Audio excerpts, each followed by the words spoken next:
ಶ್ರೀಗುರುಭ್ಯೋ ನಮಃ. ಹರಿ ಓಂ. ನರಸಿಂಹೋಖಿಲಾಜ್ಞಾನಮತಧ್ವಾಂತದಿವಾಕರಃ ಜಯತಿ ಅಮಿತಸಜ್ಞಾನಸುಖಶಕ್ತಿಪಯೋನಿಧಿಃ ಆಪದಾಮಪಹರ್ತಾರಂ ದಾತಾರಂ ಸರ್ವಸಂಪದಾಂ ಲೋಕಾಭಿರಾಮಂ ಶ್ರೀರಾಮಂ ಭೂಯೋ ಭೂಯೋ ನಮಾಮ್ಯಹಂ. ಧ್ಯಾಯೇತ್ ಹರಿನ್ಮಣಿನಿಭಂ ಜಗದೇಕವಂದ್ಯಂ ಸೌಂದರ್ಯಸಾರಂ ಋಷಂಖಬರಾಭಯಾನಿ ದುರ್ಭಿಃ ದಧಾನಂ ಮಜಿತಂ ಸರಸಂಚ ಭೈಷ್ಮೀ ಸತ್ಯಾಸಮೇತಂ ನಿಖಿಲಪ್ರದಂ ಇಂದಿರೇಶಂ ವಿಜ್ಞಾನರೋಚಿ ಪರಿಪೂರಿತಾಂತರ್ಬಾಹ್ಯಾಂಡಕೋಶಂ ಹರತೋಪಲಾಭಂ ತರ್ಕಾಭಯೇತಂ ವಿಧಿಶರ್ವಪೂರ್ವಗೀರ್ವಾಣ ವಿಜ್ಞಾನದಂ ಆನತೋಸ್ಮಿ. ಅಭ್ರಮಂ ಭಂಗರಹಿತಂ ಅಜಡಂ ವಿಮಲಂ ಸದಾ ಆನಂದತೀರ್ಥಮತುಲಂ ಭಜೆ ತಾಪತ್ರಯಾಪಹಂ.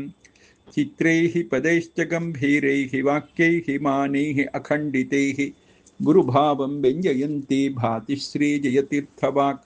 ಅರ್ಥಿಕಲ್ಪಿತಕಲ್ಪೋऽಯಂ ಪ್ರತ್ಯರ್ಥಿಗಜಕೇಸರಿ ವ್ಯಾಸತೀರ್ಥಗುರುರ್ಭೂಯಾತ್ ತಸ್ಮದಿಷ್ಟಾರ್ಥಸಿದ್ಧಯೇ. ತಪೋ ವಿದ್ಯಾ ವಿರಕ್ತ್ಯಾದಿ ಸದ್ಗುಣೋಖಾಕರಾನಹಂ ವಾದಿರಾಜಗುರುನ್ ವಂದೇ ಹಯಗ್ರೀವಪದಾಶ್ರಯಾನ್. ಪೂಜ್ಯಾಯ ರಾಘವೇಂದ್ರಾಯ ಸತ್ಯಧರ್ಮರತಾಯ ಚ ಭಜತಾಂ ಕಲ್ಪವೃಕ್ಷಾಯ ನಮತಾಂ ಕಾಮಧೇನವೇ. ಅನವದ್ಯಾತ್ಮಚಾರಿತ್ರಂ ವಾದಿಖದ್ಯೋತಭಾಸ್ಕರಂ ವಿದ್ಯಾಮಾನ್ಯಗುರುಂ ವಂದೇ ವಿದ್ಯಾವಿದ್ಯೋತಭಾಸ್ವರಂ. ವಿಶ್ವೇಶತೀರ್ಥಶ್ರೀಪಾದಾನುಷ್ವೋತ್ಕೃಷ್ಟಗುಣಾಕರಾನ್ ವಿಶ್ವಸ್ತಶ್ಚ ನಾರಾಧ್ಯಾನ್ ವಂದೇ ವಿದ್ಯಾಗುರುನ್ ಮಮ. ಹಯಗ್ರೀವ ಹಯಗ್ರೀವ ಹಯಗ್ರೀವೇತಿ ಯೋ ವದೇತ್ ತಸ್ಯ ನಿಸ್ಸರತೆ ವಾಣಿ ಜಹ್ನುಕನ್ಯಾ ಪ್ರವಾಹವತ್. ಶ್ರೀಗುರುಭ್ಯೋ ನಮಃ. ಚತುಷ್ಷಷ್ಟಿಕಲಾವಿದ್ಯಾಜುಷೇ ವಿದ್ವನ್ಮಹೋಮುಷೇ ಜಯೀಂದ್ರಜ್ಯೋತಿಷೇ ಕುರ್ಯಾಂ ವಂದನಾನಿ ಯಶೋಜುಷೇ. ಓಷ್ಠಾಪಿಧಾನಾನಕುಲೇ ದಂಥೇ ಪರಿವೃತಾಪವಿಃ ಸರ್ವಸ್ಯೈವಾಚ ಈಶಾನಾ ಚಾರುಮಾಮಿಹ ವಾದಯೇತ್. ವಿಜೇಂದ್ರ ಗುರು ಸಾರ್ವಭೌಮರ ಆರಾಧನೆಯ ಅಂಗವಾಗಿ ವ್ಯಾಸರಾಜ ಗುರು ಸಾರ್ವಭೌಮರ ಶಿಷ್ಯರ ಈ ವಿಜಯೀಂದ್ರರು, ಶಿಷ್ಯರಾದ ವಿಜೇಂದ್ರ ಗುರು ಸಾರ್ವಭೌಮರು ವ್ಯಾಸರಾಜ ಗುರು ಸಾರ್ವಭೌಮರ ಬಗ್ಗೆ ಜಗತ್ತಿನಲ್ಲೆಲ್ಲ ಬಹಳ ವಿಶೇಷವಾದ ಚಿಂತನೆಯನ್ನ ಮಾಡಬೇಕು ಎಂಬ ಸಂಕಲ್ಪದಿಂದ ನಮ್ಮ ನಾಗೋ ಶ್ರೀನಿವಾಸ್ ಅವರು ಒಂದು ದೊಡ್ಡ ಸಂಸ್ಥೆಯನ್ನ ವಿಶೇಷವಾಗಿ ಒಂದು ಪ್ರಪಂಚದ ಮಟ್ಟದಲ್ಲಿ ದೊಡ್ಡ ಒಂದು ಸಂಸ್ಥೆ ಅದನ್ನು ಹುಟ್ಟುಹಾಕಿ ಅದರ ಮೂಲಕ ವ್ಯಾಸರಾಜರು ಅವರ ಶಿಷ್ಯರು, ವ್ಯಾಸರಾಜರು ಗುರುಗಳು ಅವರ ಗುರುಗಳು, ಹೀಗೆ ಅಂದರೆ ಮಧ್ವರಿಂದ ಟೀಕಾಚಾರ್ಯರು, ಆಮೇಲೆ ವ್ಯಾಸರಾಜರು, ಅವರ ಶಿಷ್ಯರಾಗಿರ್ತಕ್ಕಂಥ ವಿಜೇಂದ್ರ ಗುರು ಸಾರ್ವಭೌಮರು, ಪುರಂದಾಸರು, ಇವರೆಲ್ಲರ ಒಂದು ವಿಶಿಷ್ಟವಾದ ಚಿಂತನೆಗಳನ್ನ ಒಂದು ಸಂಸ್ಥೆ ವ್ಯಾಸರಾಜರನ್ನ ಜಗತ್ತಿನೆಲ್ಲ ಪರಿಚಯಿಸಬೇಕು, ಅವರ ಕೊಡುಗೆಗಳನ್ನ ಜಗತ್ತಿಗೆಲ್ಲ ಕೊಡಬೇಕು ಎನ್ನುವ ಒಂದು ದೊಡ್ಡ ಅಭಿಲಾಷೆಯಿಂದ ಹುಟ್ಟುಹಾಕಿದ ಈ ಸಂಸ್ಥೆಯ ಮೂಲಕ ಮಾಡ್ತಾ ಇದ್ದಾರೆ.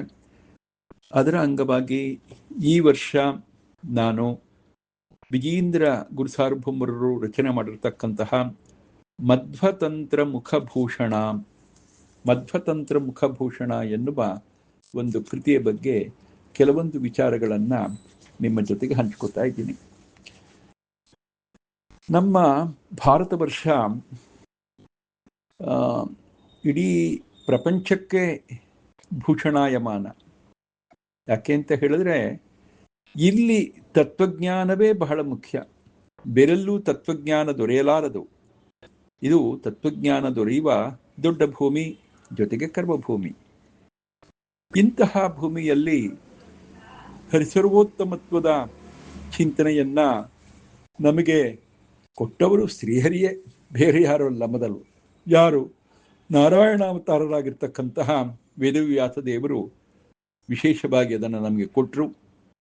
ಮುಂದೆ ಅದನ್ನು ಜಗತ್ತಿನಲ್ಲಿ ಕಾಲಕ್ರಮದಿಂದ ಕಲಿಕಾಲದಿಂದ ಲೋಪವಾದಾಗ ವಾಯುದೇವರು ಮಧ್ವಾಚಾರ್ಯರಾಗಿ ಬಂದು ಅದನ್ನು ಮತ್ತಷ್ಟು ಪ್ರಸಿದ್ಧಿಗೊಳಿಸಿದರು. ಒಂದು ಹಂತದಲ್ಲಿ ಲುಪ್ತವಾಗಿದ್ದನ್ನು ಪುನಃ ಪ್ರಕಟಗೊಳಿಸಿದರು. ಅದನ್ನ ತಮ್ಮ ಗ್ರಂಥಗಳ ಮೂಲಕ ಗಟ್ಟಿ ಮಾಡಿದರು. ಮುಂದೆ ಆ ಪರಂಪರೆಯಲ್ಲಿ ಟೀಕಾಚಾರ್ಯರು ಬಂದರು.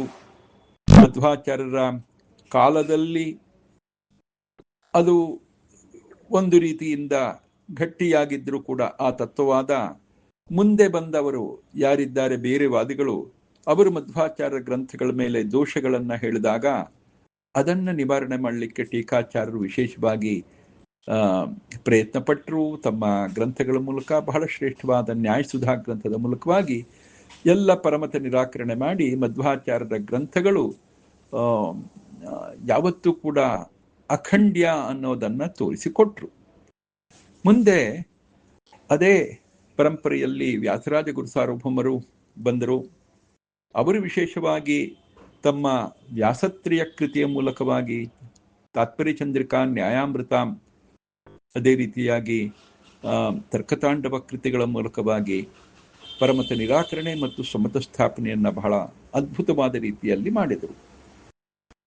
ಅವರ ಶಿಷ್ಯರು ಒಂದು ರೀತಿಯಿಂದ ವಿಜಯೇಂದ್ರ ಗುರು ಸಾರ್ವಭೌಮರು ಮೊದಲು ಅವರು ವಿಷ್ಣು ತೀರ್ಥರು ವ್ಯಾಸರಾಜರಿಂದ ಸನ್ಯಾಸವನ್ನು ಸ್ವೀಕಾರ ಮಾಡಿದ್ದು ಹೌದು, ವ್ಯಾಸರಾಜರಿಂದ ಎಲ್ಲ ವಿದ್ಯೆಗಳನ್ನು ಪಡೆದುಕೊಂಡು ಬಂದವರು ಹೌದು. ಆದರೆ ಮುಂದೆ ಅವರು ಸುರೇಂದ್ರ ತೀರ್ಥರ ಅಂತೆವಾಸಿಗಳಾದರು. ಆ ಒಂದು ಮಠಕ್ಕೆ ಬಂದರು. ಅಲ್ಲಿ ಪುನಃ ಪೀಠಾಧಿಪತ್ಯವನ್ನು ಪಡೆದು ವಿಷ್ಣು ತೀರ್ಥರಾದವರು ವಿಜಯೇಂದ್ರ ತೀರ್ಥ ಗುರು ಸಾರ್ವಭೌಮರಾದರು. ಏನು ಹೇಳೋದು ಅವರ ಬಗ್ಗೆ? ಅದ್ಭುತವೋ ಅದ್ಭುತ. ಚಾತುರ್ಯೈಕಾಕೃತಿ ಅಂತ ಅವರ ಬಗ್ಗೆ ಹೇಳ್ತಕ್ಕಂಥ ಮಾತು. ಚತುರಧಿಕ ಶತಗ್ರಂಥ ರತ್ನ ಪ್ರಣೇತ ಅಂತ ಒಂದು ಮಾತು. ಅಂದರೆ ಚಾತುರ್ಯವೇ ಮೂರ್ತಿಮತ್ತಾಗಿ ಬಂದಂತೆ 104 ಉತ್ಕೃಷ್ಟ ಕೃತಿಗಳನ್ನು ನೀಡಿದ ಮಹಾನುಭಾವ. ಅದಾದ ಮೇಲೆ ಸನ್ಯಾಸಿಗಳಲ್ಲಿ ಬಹಳ ಬಹಳ ಅಪರೂಪವಾಗಿರ್ತಕ್ಕಂತಹ 64 ಕಲೆಗಳ ನೈಪುಣ್ಯ. ಹೀಗೆ ಒಂದೇ ಎರಡೇ. ಅದ್ಭುತವೋ ಅದ್ಭುತ ಆ ಮಹಾನುಭಾವರು. ಅವರು ತಮ್ಮ ಕಾಲದಲ್ಲಿ ಅವತ್ತಿನ ಕಾಲದ ಶೈವಾದ್ವೈತ ಗುರುಗಳು ಅಂತ ಪ್ರಸಿದ್ಧರಾದ ಅಪ್ಪಯ್ಯ ದೀಕ್ಷಿತರು ಅವರ ಜೊತೆಗೆ ಬಹಳ ಬಹಳವಾದ ಚರ್ಚೆಯನ್ನ ಮಾಡಿದ್ದಾರೆ ಅಂತ ಪ್ರಸಿದ್ಧಿ. ಅವರು ಅಪ್ಪಯ್ಯ ದೀಕ್ಷಿತರು ಅನೇಕ ಗ್ರಂಥಗಳನ್ನ ಮಧ್ವಾಚಾರ್ಯರ ವಿಚಾರಗಳನ್ನ, ತತ್ವವಾದಗಳನ್ನ ಖಂಡನೆ ಮಾಡಿ ಬರೆದದ್ದು ಉಂಟು. ಅದೆಲ್ಲದಕ್ಕೂ ಕೂಡ ವಿಶೇಷವಾಗಿ ವಿಜಯೇಂದ್ರ ಗುರು ಸಾರ್ವಭೌಮರು ಖಂಡನೆಗಳನ್ನು ಬರೆದಿದ್ದಾರೆ. ಬಹಳ ಸ್ವಾರಸ್ಯ ಅಂದರೆ, ಆಗಲೇ ಹೇಳಿದೆ, ಅವರು ಎಲ್ಲ ಕಲೆಗಳಲ್ಲೂ ನೈಪುಣ್ಯ ಪಡೆದಿದ್ರು ಅಂತ. ಶಿಲ್ಪಕಲೆಯಲ್ಲೂ ಅವರಿಗೆ ನೈಪುಣ್ಯ ಇತ್ತು. ಏನು ಸ್ವಾರಸ್ಯ ಅಂದರೆ, ಒಂದು ಮಾತಿದೆ. ಏನಂದ್ರೆ, ಒಂದೊಂದು ಖಂಡನ ಗ್ರಂಥವನ್ನ ಬರೆಯುವುದಕ್ಕಿಂತ ಮುಂಚೆ ತಮಗೆ ಇಷ್ಟವಾದ ಒಂದು ಮೂರ್ತಿಯನ್ನ, ಭಗವಂತನ ಮೂರ್ತಿಯನ್ನ ಅವರು ಕೆತ್ತುತ್ತಾ ಇದ್ರಂತೆ ಶಿಲ್ಪದಲ್ಲಿ. ಆಯ್ತಾ? ಆ ಮೂರ್ತಿಯನ್ನ ನಿರ್ಮಾಣ ಮಾಡಿ ಅದಕ್ಕೆ ಪೂಜೆ ಮಾಡಿ ಆ ಮೂರ್ತಿಯ ಒಳಗಡೆ ಇರ್ತಕ್ಕಂಥ ಭಗವಂತನ ಅನುಗ್ರಹವನ್ನ ಪಡೆದು ಆಮೇಲೆ ಒಂದು ಗ್ರಂಥದ ನಿರ್ಮಾಣವನ್ನ ಮಾಡ್ತಾ ಇದ್ರು ಅಂತ ಹೀಗೊಂದು ಮಾತನ್ನ ಕೇಳ್ತೇವೆ. ಅದು ಬರೀ ಮಾತು, ಕಿಂಬದಂತಿ ಅಂತ ತಿಳ್ಕೊಬಿಡಿ. ಹೀಗೆ ಯಾರೋ ಏನೋ ಹೇಳ್ತಾ ಇದ್ರು ಅಂತ ಅಲ್ಲ. ಇವತ್ತು ಕುಂಭಕೋಣಕ್ಕೆ ಹೋದರೆ ಅವರ ವೃಂದಾವನದ ಸನ್ನಿಧಾನದಲ್ಲಿ ಅವರು ರಚನೆ ಮಾಡಿದ ಶಿಲ್ಪ ಕಲಾಕೃತಿಗಳು ಇವತ್ತು ನಮ್ಮ ಕಣ್ಣ ಮುಂದೆ ಸಿಗತ್ತೆ. ಇವತ್ತು ಇದೆ. ಅವರು ರಚನೆ ಮಾಡಿರ್ತಕ್ಕಂತಹ ಶಿಲ್ಪ ಕಲಾಕೃತಿಗಳು ಅವರ ವೃಂದಾವನದ ಸನ್ನಿಧಾನದಲ್ಲೇ ಸಾಕ್ಷಿಯಾಗಿ ವಿರಾಜಮಾನವಾಗಿವೆ. ಅದನ್ನು ನೋಡಿದಾಗ ನಿಜವಾಗಿ ಏನೋ ಹೇಳ್ತಾ ಇದ್ರು ಅಂತ ಅಂದುಕೊಂಡವರು ಕೂಡ ಅಲ್ಲಿಗೆ ಹೋಗಿ ಆ ಮೂರ್ತಿಗಳನ್ನು ನೋಡಿದಾಗ ಖಂಡಿತವಾಗಿಯೂ ಮೂಕರಾಗ್ತಾರೆ, ನಮಸ್ಕಾರ ಮಾಡ್ತಾರೆ ಅವರಿಗೆ, ಖಂಡಿತವಾಗಿ ಅವರ ಭಕ್ತರಾಗ್ಬಿಡ್ತಾರೆ. ಅಂತಹ ಒಂದು ವಿಶಿಷ್ಟತೆ, ಬಹಳ ಅಪರೂಪದ ಒಂದು ವಿಶಿಷ್ಟತೆ ವೈಶಿಷ್ಟ್ಯ ವಿಜೇಂದ್ರ ಗುರುಸಾರ್ವಭೌಮರಲ್ಲಿತ್ತು. ನಮಗೆ ಬಹಳ ಮುಖ್ಯವಾದ ಒಂದು ವೇದದ ಆಧಾರದಲ್ಲಿ ನಾವು ಏನು ತತ್ವವನ್ನ ಚಿಂತನೆ ಮಾಡ್ತೇವೆ, ಆ ವೇದದ ಅರ್ಥ ನಿರ್ಣಯಕ್ಕೋಸ್ಕರವಾಗಿ ವೇದವ್ಯಾಸರು ಕೊಟ್ಟಿರ್ತಕ್ಕಂಥ ಬ್ರಹ್ಮಮೀಮಾಂಸಾ ಶಾಸ್ತ್ರ ಬಹಳ ಮುಖ್ಯವಾದ್ದು. ಅದಕ್ಕೆ ಮಧ್ವಾಚಾರ್ಯ ಬರೋಕ್ಕಿಂತ ಮುಂಚೆ ಬೇರೆ ಬೇರೆಯವರು ವ್ಯಾಖ್ಯಾನ ಮಾಡಿದ್ದುಂಟು, ಇಲ್ಲ ಅಂತಲ್ಲ. ಆದರೆ ಅದೆಲ್ಲವೂ ಕೂಡ ಸರಿಯಾದದ್ದಲ್ಲ ಅಂತ ಹೇಳಿ ಮಧ್ವಾಚಾರ್ಯರು ತೋರಿಸಿಕೊಟ್ರು. ಮುಂದೆ ಟೀಕಾಚಾರ್ಯರು ಆ ಮಧ್ವಾಚಾರ್ಯರ ಭಾಷ್ಯದ ಮೇಲೆ ಬಂದಿರುವ ಸಂದೇಹ ಗೊಂದಲಗಳಿಗೆ ಪರಿಹಾರವನ್ನ ಕೊಟ್ಟರು. ಜೊತೆಗೆ ಬೇರೆ ಖಂಡನೆಗಳಿಗೂ ಕೂಡ ಅವರು ಮಧ್ವಾಚಾರ್ಯರ ಭಾಷ್ಯದ ಮೇಲೆ ಬಂದ ಆಕ್ಷೇಪಗಳಿಗೂ ಕೂಡ ಖಂಡನೆಯನ್ನ ಬರೆದು ಕೊಟ್ಟರು. ಆ ರೀತಿಯಾಗಿ ಒಂದು ಪರಂಪರೆ ಏನು ಬಂತು, ಅದರಲ್ಲಿ ಮಧ್ವತಂತ್ರ ಮುಖಮರ್ದನ ಎನ್ನುವ ಒಂದು ಗ್ರಂಥ, ಮಧ್ವಾಚಾರ್ಯರು ಏನೊಂದು ಭಾಷ್ಯವನ್ನ ಬರೆದು ಬ್ರಹ್ಮಸೂತ್ರಗಳಿಗೆ ವ್ಯಾಖ್ಯಾನ ಮಾಡಿದ್ದಾರೆ, ಅದು ಸರಿಯಲ್ಲ ಅಂತ ಹೇಳುವ ಒಂದು ಗ್ರಂಥ. ಅವತ್ತಿನ ಕಾಲದ ಬಹುದೊಡ್ಡ ಶೈವ ಪಂಡಿತರು ಅಂತ ಪ್ರಸಿದ್ಧರಾಗಿರ್ತಕ್ಕಂಥ, ಶೈವಾದ್ವೈತ ಪಂಡಿತರು ಅಂತ ಪ್ರಸಿದ್ಧರಾಗಿರ್ತಕ್ಕಂತಹ ಅಪ್ಪಯ್ಯ ದೀಕ್ಷಿತರು ರಚನೆ ಮಾಡಿದ ಗ್ರಂಥ. ಆ ಒಂದು ಗ್ರಂಥಕ್ಕೆ ಅವರ ಸಮಾನಕಾಲೀನರಾಗಿರ್ತಕ್ಕಂತಹ ವಿಜಯೇಂದ್ರ ತೀರ್ಥ ಗುರುಸಾರ್ವಭೌಮರು ಅದರ ಆ ಒಂದು ಗ್ರಂಥದ ನಿರಾಕರಣೆಗೋಸ್ಕರವಾಗಿ, ಆ ಗ್ರಂಥದಲ್ಲಿ ಮಧ್ವಭಾಷ್ಯದ ಬಗ್ಗೆ ಬಂದ ಖಂಡನೆಯನ್ನ ನಿರಾಕರಣೆ ಮಾಡೋದಕ್ಕೋಸ್ಕರವಾಗಿ ಬರೆದಿರ್ತಕ್ಕಂಥ ಕೃತಿ ಮಧ್ವತಂತ್ರ ಮುಖಭೂಷಣ. ಮಧ್ವಾಚಾರ್ಯರ ಶಾಸ್ತ್ರ, ಅವರು ಬರೆದ ಶಾಸ್ತ್ರ ಅಂದ್ರೆ ಅವರು ಒಪ್ಪಿಕೊಂಡ ಶಾಸ್ತ್ರ ಅಂತ ಹೇಳಿದ್ರೆ ಬಹಳ ವಿಶೇಷವಾಗಿ ಅದು ಬ್ರಹ್ಮಮೀಮಾಂಸಾ ಶಾಸ್ತ್ರನೇ.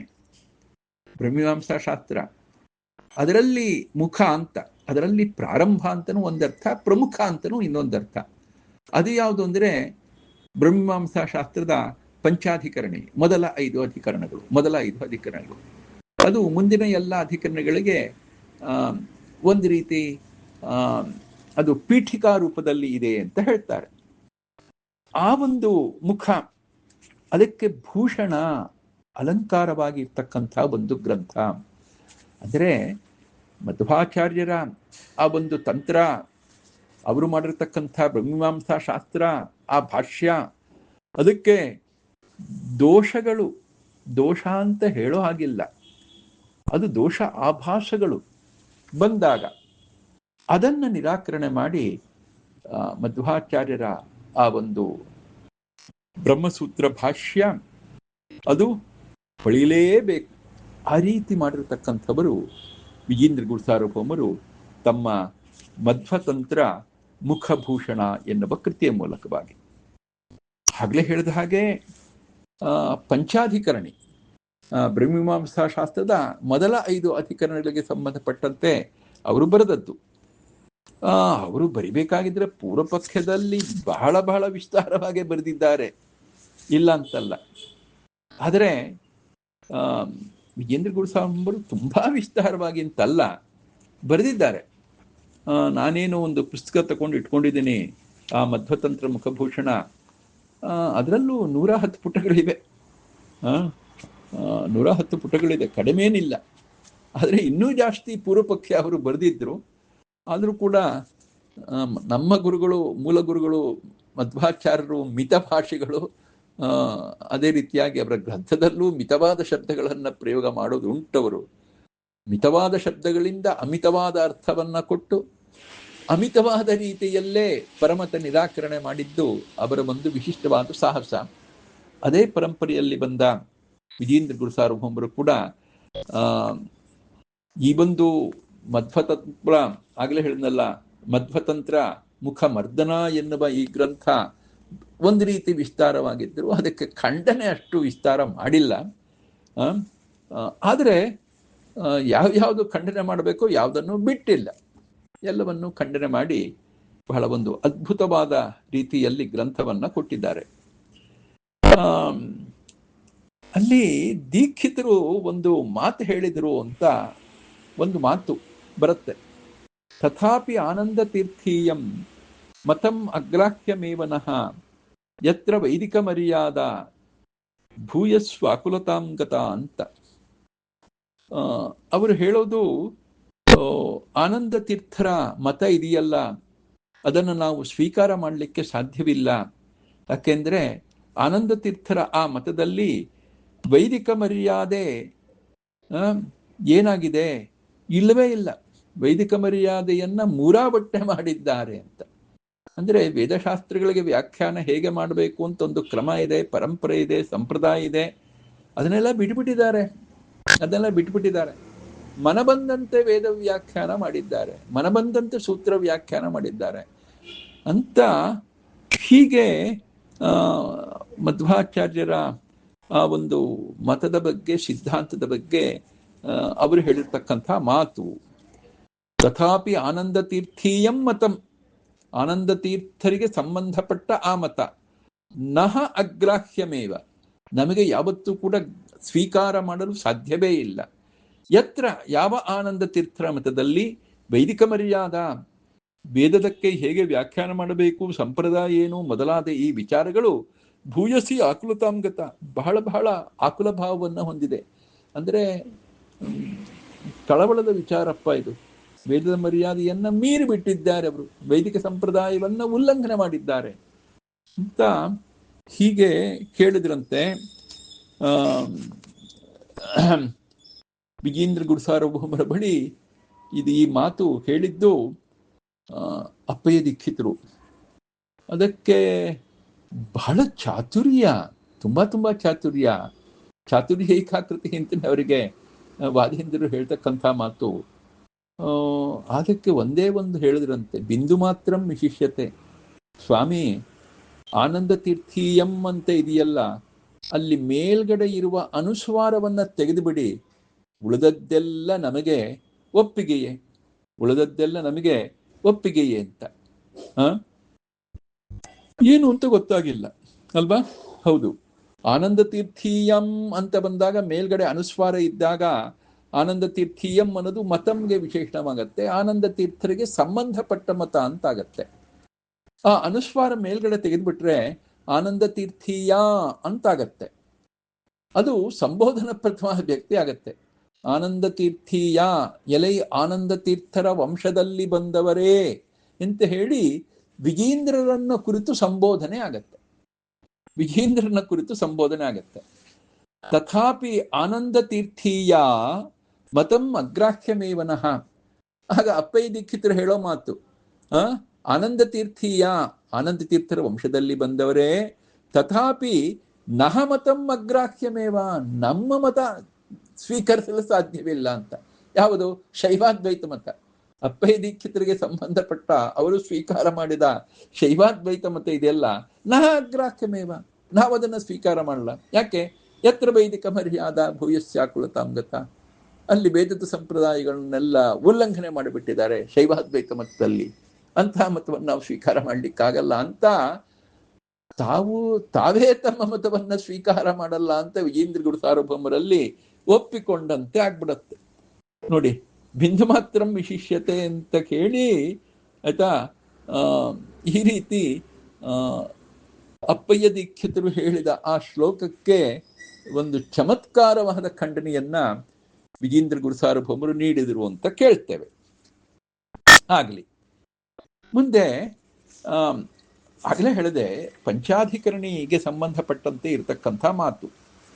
ಆದರೂ ನಾನು ಇವತ್ತು ಆ ಪಂಚಾಧಿಕರಣಿ ಬಗ್ಗೆ ಹೋಗೋದಿಲ್ಲ, ಯಾಕೆ ಅಷ್ಟೊಂದು ಸಮಯವಿಲ್ಲ. ಮತ್ತೆ ಹಿಂದಿನ ವರ್ಷದ ಉಪನ್ಯಾಸದಲ್ಲಿ ಆ ಪಂಚಾಧಿಕರಣಿ ಬಗ್ಗೆ ಒಂದಿಷ್ಟು ಉಪನ್ಯಾಸನ ನಾನು ಬೇರೆ ಸಂದರ್ಭದಲ್ಲಿ ಮಾಡೂ ಇದ್ದೇನೆ. ಇದೇ ಬೇರೆ ಒಂದು ಕೃತಿಗಳನ್ನ ಇಟ್ಟುಕೊಂಡು, ಬ್ರಹ್ಮಸೂತ್ರ ನ್ಯಾಯ ಸಂಗ್ರಹ, ಬೇರೆ ಬೇರೆ ಕೃತಿಗಳನ್ನ ವಿಜೇಂದ್ರ ಗುರು ಸಾರ್ವಭೌಮರು ಇಟ್ಕೊಂಡು ಉಪನ್ಯಾಸ ಮಾಡಿದ್ದೇನೆ. ಈ ಸರ್ತಿ ಈ ಒಂದು ಕೃತಿಯಲ್ಲಿ ಮಧ್ವಾಚಾರ್ಯರ ಒಂದು ಗ್ರಂಥದ ಖಂಡನೆ ಮಾಡೋ ಸಂದರ್ಭದಲ್ಲಿ ಬೇರೆ ರೀತಿಯ ಒಂದಿಷ್ಟು ಖಂಡನೆಗಳು ಬರುತ್ತೆ. ಇವತ್ತು ಕೂಡ ಆ ಒಂದು ವಿಚಾರವನ್ನ ಬೇರೆಯವರು ಕೇಳಿ ಮಧ್ವಾಚಾರ್ಯರ ಗ್ರಂಥಗಳನ್ನು ನಿರಾಕರಣೆ ಮಾಡೋದು, ಅದರ ಬಗ್ಗೆ ಆಕ್ಷೇಪ ಮಾಡೋದು ಇವತ್ತೂ ಬಂದಿದೆ. ಅದು ನಾವೇನೋ ಇವತ್ತು ಮಾತ್ರ ಬಂದಿದೆ, ಇವತ್ತು ನಾವು ಅದಕ್ಕೆ ಪರಿಹಾರ ಹುಡುಕಬೇಕು ಅಂತ ಯೋಚನೆ ಮಾಡ್ತಾ ಇದ್ವಿ. ಇಲ್ಲ, ಇವತ್ತು ಆ ಬಂದಿರುವ ಆಕ್ಷೇಪಣೆಗಳೇನಿದೆ ಅದೆಲ್ಲ ವಿಜೇಂದ್ರ ಗುರುಸಾರ್ವಭೌಮರ ಕಾಲದಲ್ಲೇ ಬಂದಿತ್ತು. ವಿಜೇಂದ್ರ ಗುರುಸಾರ್ವಭೌಮರ ಕಾಲದಲ್ಲೇ ಬಂದಿತ್ತು, ಆಯ್ತಾ. ಅದನ್ನ ಮಾಡಿದವರು ಬೇರೆ ಯಾರು ಅಲ್ಲ, ಈ ಒಂದು ಮಧ್ವತಂತ್ರ ಮುಖಮರ್ದನ ಎಂಬತಕ್ಕಂಥ ಗ್ರಂಥದ ಮೂಲಕ ಅಪೈ ದೀಕ್ಷಿತರೇ ಆಗಿದ್ರು. ಅದನ್ನ ಪ್ರಥಮದಲ್ಲಿ ಈ ಒಂದು ಮಧ್ವತಂತ್ರ ಮುಖಭೂಷಣದ ಪ್ರಾರಂಭದಲ್ಲಿ ಆ ಪೂರ್ವಪಕ್ಷವನ್ನು ತೆಗೆದುಕೊಂಡು ನಿರಾಕರಣೆ ತುಂಬಾ ಚೆನ್ನಾಗಿ ಮಾಡಿದ್ದಾರೆ. ಅದರ ಬಗ್ಗೆ ನಾನು ಇವತ್ತು ಹೆಚ್ಚು ಮಾತಾಡ್ತೇನೆ. ಆದರೂ ನಾವು ಯಾವತ್ತೂ ಕೂಡ ಮಂಗಲಾಚರಣೆಯನ್ನು ಬಿಟ್ಟು ಹೋಗೋ ಹಾಗಿಲ್ಲ. ಅದರಿಂದ ಮಂಗಲಾಚರಣೆಯನ್ನು ಸ್ವಲ್ಪ ನೋಡೋಣ. ಕಲ್ಯಾಣ ಗುಣಪೂರ್ಣಾಯ ವಲ್ಲಭಾಯ ಶ್ರೀಹಸ್ಸದ ಶ್ರೀಮಧ್ವದೇಶಿಕೇಷ್ಟಾಯ ನೃಸಿಂಹಾಯ ತೇ ನಮಃ. ಮಂಗಳಕರವಾದ ಗುಣಗಳಿಂದ ತುಂಬಿಕೊಂಡ ಲಕ್ಷ್ಮೀಪತಿಯಾಗಿರ್ತಕ್ಕಂತಹ ಮಧ್ವಾಚಾರ್ಯರೆಂಬ ಗುರುಗಳಿಗೆ ಬಹಳ ಬಹಳ ಇಷ್ಟನಾದ ನೃಸಿಂಹದೇವರೇ ನಿನಗೆ ನಮಸ್ಕಾರ. ತಂ ಪಾಣಿಪಲ್ಲವಂ ಬಾಹುಶಾಖಂ ಸದ್ವಿಜ ಸೇವಿತಂ ವಿದ್ಯಾಹಾಸ ಲತಾಪುಷ್ಪಂ ಮಧ್ವಕಲ್ಪತರುಂ ಭಜೆ. ಮಧ್ವಾಚಾರ್ಯರೆಂಬ ಕಲ್ಪವೃಕ್ಷ, ಆಯ್ತಾ, ಆ ಕಲ್ಪವೃಕ್ಷ ಅದು ಬಾಹುಗಳೆಂಬ ಶಾಖೆಗಳು. ಆ ಕಲ್ಪವೃಕ್ಷಕ್ಕೆ ಅವರ ಬಾಹುಗಳೇ ಶಾಖೆಗಳು, ಅವರ ಕೈಗಳೇ ಚಿಗುರೆಲೆಗಳು. ಹಾಗೇನೆ ಆ ವೃಕ್ಷದಲ್ಲಿ ಯಾವತ್ತೂ ಶ್ರೇಷ್ಠವಾದ ಹಕ್ಕಿಗಳು ಬಂದಿರುತ್ತೆ. ಈ ಮಧ್ವಕಲ್ಪ ವೃಕ್ಷದಲ್ಲಿ ಬಂದಿರುವ ಹಕ್ಕಿಗಳು, ಸೇವಿಸಿರುವ ಹಕ್ಕಿಗಳು ಅಂದರೆ ಸದ್ವಿಜರು, ಶ್ರೇಷ್ಠರಾಗಿರ್ತಕ್ಕಂಥ ಬ್ರಾಹ್ಮಣರು ಸೇವಿಸ್ತಕ್ಕಂಥ ಮಧ್ವಕಲ್ಪ ವೃಕ್ಷ. ಅದೇ ರೀತಿಯಾಗಿ ವಿದ್ಯಾಹಾಸಲತಾ ಪುಷ್ಪಂ, ಇಲ್ಲಿ ವಿಶೇಷವಾಗಿ ಈ ಕಲ್ಪವೃಕ್ಷವನ್ನು ನೋಡಿದಾಗ ಇಲ್ಲಿ ಬರತಕ್ಕಂತಹ ಲತಾ ಪುಷ್ಪ ಅಂದರೆ ಯಾವುದಪ್ಪ? ವಿದ್ಯೆಯೇ ಒಂದು ಲತಾ, ಅವರ ಒಂದು ಮಂದಹಾಸವೇ ಪುಷ್ಪ. ಮಧ್ವಾಚಾರ್ಯರ ವಿದ್ಯೆ ಅನ್ನೋದು ಈ ಕಲ್ಪವೃಕ್ಷದ ಒಂದು ವಿದ್ಯಾ ಹಾಸಲತಾ ಪುಷ್ಪಂ, ಬಳ್ಳಿಯಂತೆ ಇದ್ದರೆ ಅವರ ಮಂದಹಾಸವೇ ಒಂದು ಹೂವಿನಂತೆ ಇದೆ. ಅಂತಹ ಮಧ್ವರೆಂಬ ಕಲ್ಪವೃಕ್ಷವನ್ನು ನಾನು ಸೇವಿಸ್ತೇನೆ. ಯಶ್ಚ ವಾ ಕಾಮಧೇನುರ್ನಃ ಕಾಮಿತಾರ್ಥಾನ್ ಪ್ರಯಚ್ಛತಿ ಸೇವೇತಂ ಜಯಯೋಗೀಂದ್ರಂ ಕಾಮಬಾಣಚ್ಛಿದಂ ಸದಾ. ಜಯಯೋಗೀಂದ್ರ ಜಯತೀರ್ಥರು, ಅವರನ್ನು ವಿಶೇಷವಾಗಿ ಸೇವಿಸ್ತೇನೆ. ಅವರ ಆ ಜಯತೀರ್ಥರ ಮಾತೆಂಬ ಕಾಮಧೇನು, ಕಾಮಧೇನು ಎಲ್ಲವನ್ನೂ ಕೊಡುತ್ತೆ. ಹಾಗೆ ಜಯತೀರ್ಥರ ಮಾತೆಂಬ ಕಾಮಧೇನು ಕೂಡ ನಮ್ಮ ಮನೋಭಿಲಾಷೆಗಳನ್ನು ನೆರವೇರಿಸುತ್ತೆ.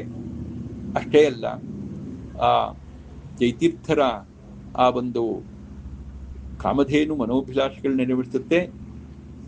ಆ ಶ್ರೇಷ್ಠವಾದ ಆ ಕಾಮಧೇನುವನ್ನು ನಾವು ಆಶ್ರಯಿಸಬೇಕು ಅಂತಿದ್ರೆ ಲೋಕದಲ್ಲಿ ಇರುವ ಈ ಕಾಮ ಮನ್ಮಥ ಅವನಬಾಣದ ಆ ತೊಂದರೆ ತುಂಬಾ ಇದೆಯಪ್ಪ.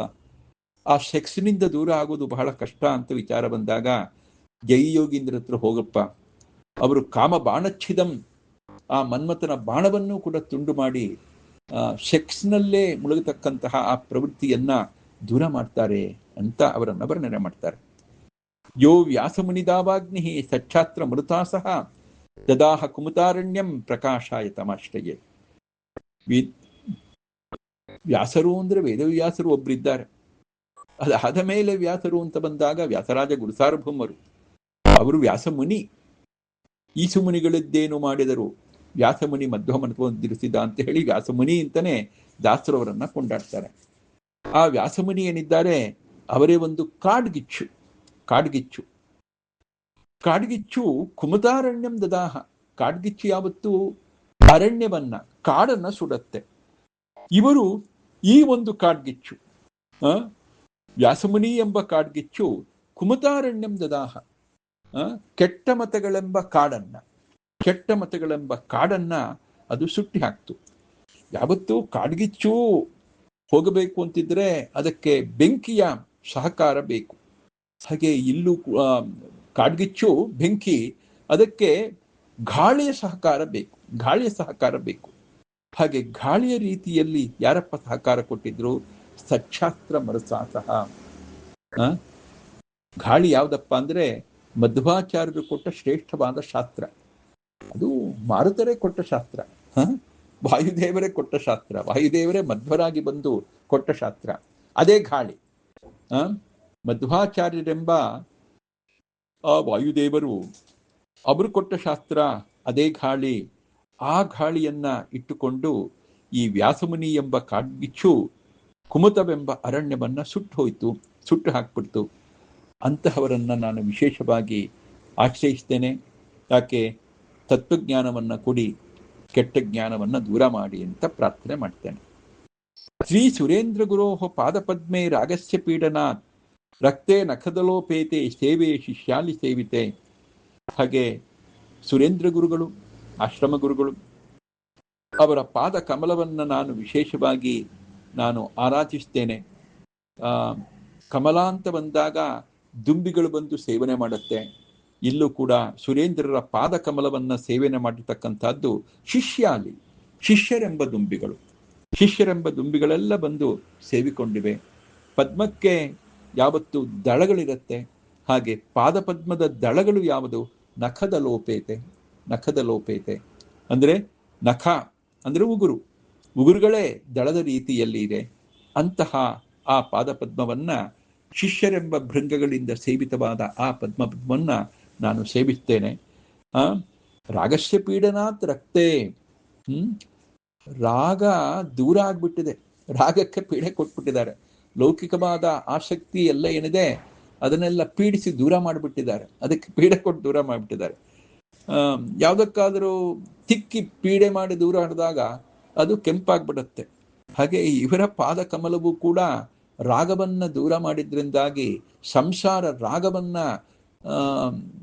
ಅದನ್ನ ಹಿಸುಕಿ ಪೀಡಿಸಿ ದೂರ ಮಾಡಿದ್ರಿಂದಾಗಿ ಇದು ರಕ್ತೆ ಕೆಂಪಾಗಿದೆ ಅಲ್ವಾ? ಯಾವುದನ್ನಾದ್ರೂ ನಾವು ಚೆನ್ನಾಗಿ ತಿಕ್ಕಿದ್ವಿ ಅಂದ್ರೆ ಕೆಂಪಾಗತ್ತಲ್ಲ. ಹಾಗೆ ಇವರು ತಿಕ್ಕಿ ದೂರ ಮಾಡಿದರು ಯಾವುದನ್ನ? ಸಂಸಾರದ ರಾಗವನ್ನ. ಹೀಗೆ ರಾಗಕ್ಕೆ ಪೀಡನೆ ಕೊಟ್ಟರು, ಅದರಿಂದಾಗಿ ರಕ್ತೆ, ಅವರ ಕಾಲುಗಳು ರಕ್ತವಾಗಿದೆ. ಅಂದರೆ ಅವರ ಕಾಲನ್ನ ನಾವು ಆಶ್ರಯಿಸಿದರೆ ಸಾಕು, ಸಂಸಾರ ರಾಗ ದೂರವಾಗತ್ತೆ. ಅಂತಹ ಆ ಒಂದು ಪಾದಪದ್ಮವನ್ನ ಆಶ್ರಯಿಸ್ತೇನೆ. ಸರ್ವತಂತ್ರ ಸ್ವತಂತ್ರೇಣ ವಿಜಯೀಂದ್ರಾಖ್ಯ ಭಿಕ್ಷುಣ ಮಧ್ವಾದ್ವ ಕಂಠಕೋದ್ಧಾರ ಕ್ರಿಯತೆ ವಿದುಷಾಮುದೆ. ತಮ್ಮ ಬಗ್ಗೆ ಯಾವತ್ತೂ ಹೇಳ್ಕೋಬೇಕಾಗಿದ್ರೆ ಸರ್ವತಂತ್ರ ಸ್ವತಂತ್ರ ಅಂತ. ಅದು ವಿಶೇಷವಾಗಿ ಆ ಒಂದು ಪರಂಪರೆಯಲ್ಲಿ ಎಲ್ಲರಿಗೂ ಬಂದಿರತಕ್ಕಂಥ ಬಿರುದು. ಬಹಳ ಮುಖ್ಯವಾಗಿ ಸರ್ವತಂತ್ರ ಸ್ವತಂತ್ರ ಅಂದ್ರೆ ಶ್ರೀಹರಿ, ಅವನೇ ಮುಖ್ಯ. ಆಮೇಲೆ ಅವರ ಬಲಗೈ ಬಂಟನಾಗಿರ್ತಕ್ಕಂಥ ವಾಯುದೇವರು, ಅವರ ಅವತಾರರಾಗಿರ್ತಕ್ಕಂತಹ ಮಧ್ವಗುರುಗಳು. ಅಂತಹ ಮಧ್ವಗುರುಗಳನ್ನ ಮತ್ತು ಭಗವಂತನನ್ನ ತಮ್ಮ ಹೃದಯದಲ್ಲಿ ಇಟ್ಟುಕೊಂಡು ಆರಾಧನೆ ಮಾಡ್ತಕ್ಕಂತಹ ವಿಜೇಂದ್ರ ಗುರುಸಾರ್ವಭೌಮರು ಒಂದು ರೀತಿಯಿಂದ ಸರ್ವತಂತ್ರ ಸ್ವತಂತ್ರ. ಮತ್ತೆ ತಂತ್ರ ಅಂತ ಬಂದಾಗ ಬಹಳ ವಿಶೇಷವಾಗಿ ಶಾಸ್ತ್ರಗಳು ಹೌದು. ಎಲ್ಲ ಶಾಸ್ತ್ರಗಳಲ್ಲಿ ಸ್ವಾತಂತ್ರ್ಯ ಇತ್ತು. ಅಂದ್ರೆ ಎಲ್ಲ ಶಾಸ್ತ್ರಗಳನ್ನ ಬಹಳ ವಿಶೇಷವಾಗಿ ಅಧ್ಯಯನ ಮಾಡುವ, ಪಾಠ ಪ್ರವಚನ ಮಾಡುವ, ಅದನ್ನು ವಿಮರ್ಶೆ ಮಾಡುವ ಒಂದು ದೊಡ್ಡದಾದ ವೈದುಷ್ಯ ಅವರಲ್ಲಿ ಇತ್ತು. ಹೀಗಾಗಿ ಸರ್ವತಂತ್ರ ಸ್ವತಂತ್ರ ಅಂದ್ರೆ ಅದು ಒಂದರ್ಥ. ಅಂತಹ ವಿಜೀಂದ್ರಾಖ್ಯ ಭಿಕ್ಷುಣ, ವಿಜೀಂದ್ರರೆಂಬ ಈ ಪೀಠಾಧಿಪತಿ ಸನ್ಯಾಸಿ ಏನು ಮಾಡ್ತಾ ಇದ್ದಾರೆ? ಮಧ್ವಾಧ್ವ ಕಂಠಕೋದ್ಧಾರ. ಆಯ್ತಾ? ಮಧ್ವಾಚಾರ್ಯರ ಆ ಒಂದು ಶಾಸ್ತ್ರ ಏನಿದೆ, ಅದೇ ಒಂದು ದಾರಿ.